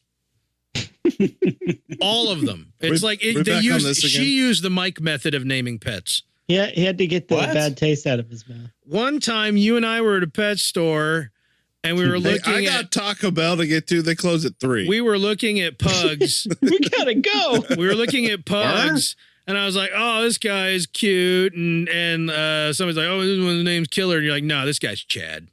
His name's Chad." You're a Chad. That's right, Chad. So, the last time you had is it a hanging Chad? It's a dangling Chad. Oh my gosh. Anyhow. That's a lot about some crazy crap that we forced upon each other in the best possible way. Yeah. I was thrilled when I made the decision to have it behind me. So thanks for that, I guess. Just wait to what I choose for you, Corey. Oh, Lord. It won't be Big Brother, so I'm happy about that. You might not be happy about what it is. All the same, thank you all for joining us for another rousing rendition of the old Reach Around. Won't you please run out and follow us on Twitter at FlyCasual1138, where in our bio you will find a link to the Discord server. We'd love for you to join us on Discord, where we're talking all day, every day, about this, that, and the other thing, and all the goings on. We talk about Star Wars a lot, but we talk about anything. There's space on the Discord to talk about virtually anything. Just, I don't know, keep it PG. People's kids might show up. I don't know what. Yeah, and I would like their suggestions on what our next reach around should be. Yeah, that's fine. If you want to jump on the Discord, if you'd like to thematically. Yeah, well, what's the next theme? Establish a reach around. Movies. We did television. Mike wants to do music, but He's a little too enthusiastic about it. I hope you guys like baby I metal. hope you all enjoy listening to the Squirrel Nut Zippers, because that's what I'm giving it. Zoot Suit Riot. Anyway, Wait, is that them? I think join us on the Discord. We'd love to have you there. We're on Facebook, of course, Fly Casual Podcast, and the YouTubes at the YouTube name Fly Casual Podcast. Like and subscribe, like and subscribe, like and subscribe. You're supposed to say that 3 times, right? Yep. Yes, right. Yep. I think I've got it. We all have to make each other our favorite desserts, and then make each other eat them. Well, that's just gonna make them. I like that. I like that a lot. I like it though. Since you're right, it was Cherry Poppin' Daddies. My bad. Yeah. Sure, popping. I was pretty sure that wasn't the Squirrel Nut Zippers. That's a very different sound. But anyway, thank you all for joining us. Go now, give us a nice review wherever you get the podcast so we can reach more listeners exactly like you, because you're perfect. The only thing that improves on you is another you. In the meantime, I'm Corey. Over somewhere's Mike. Do they have a Julie Chen cut of Big Brother? Or it's just all Julie Chen? Well, You can just I have fast Googling forward. to do, apparently. Thanks for that. That's where I got to delete my browser history, not because I'm looking for pictures of a chick, but because I don't want anybody to know I was looking up Big Brother. That's not her name anymore.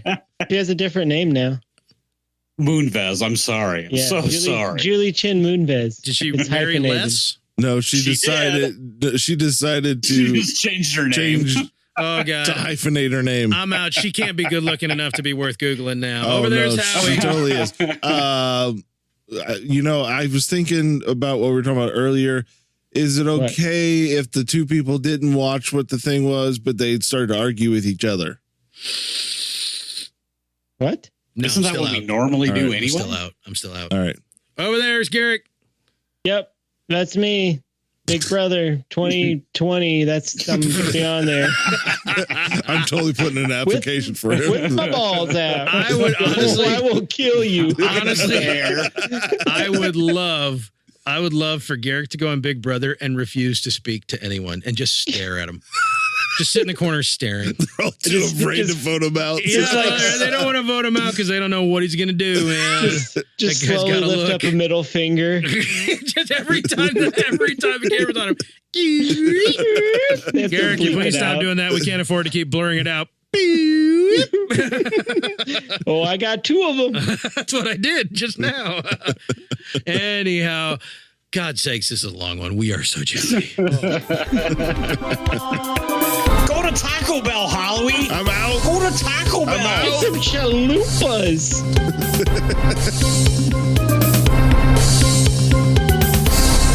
I know you've already had Taco Bell twice this week. It'll be a third. can- How much Smell it. fire are you willing to play with? My body can take the Taco Bell. Well, if you watch Big Brother that Not much, I me. assume your body can adjust to anything. Yep.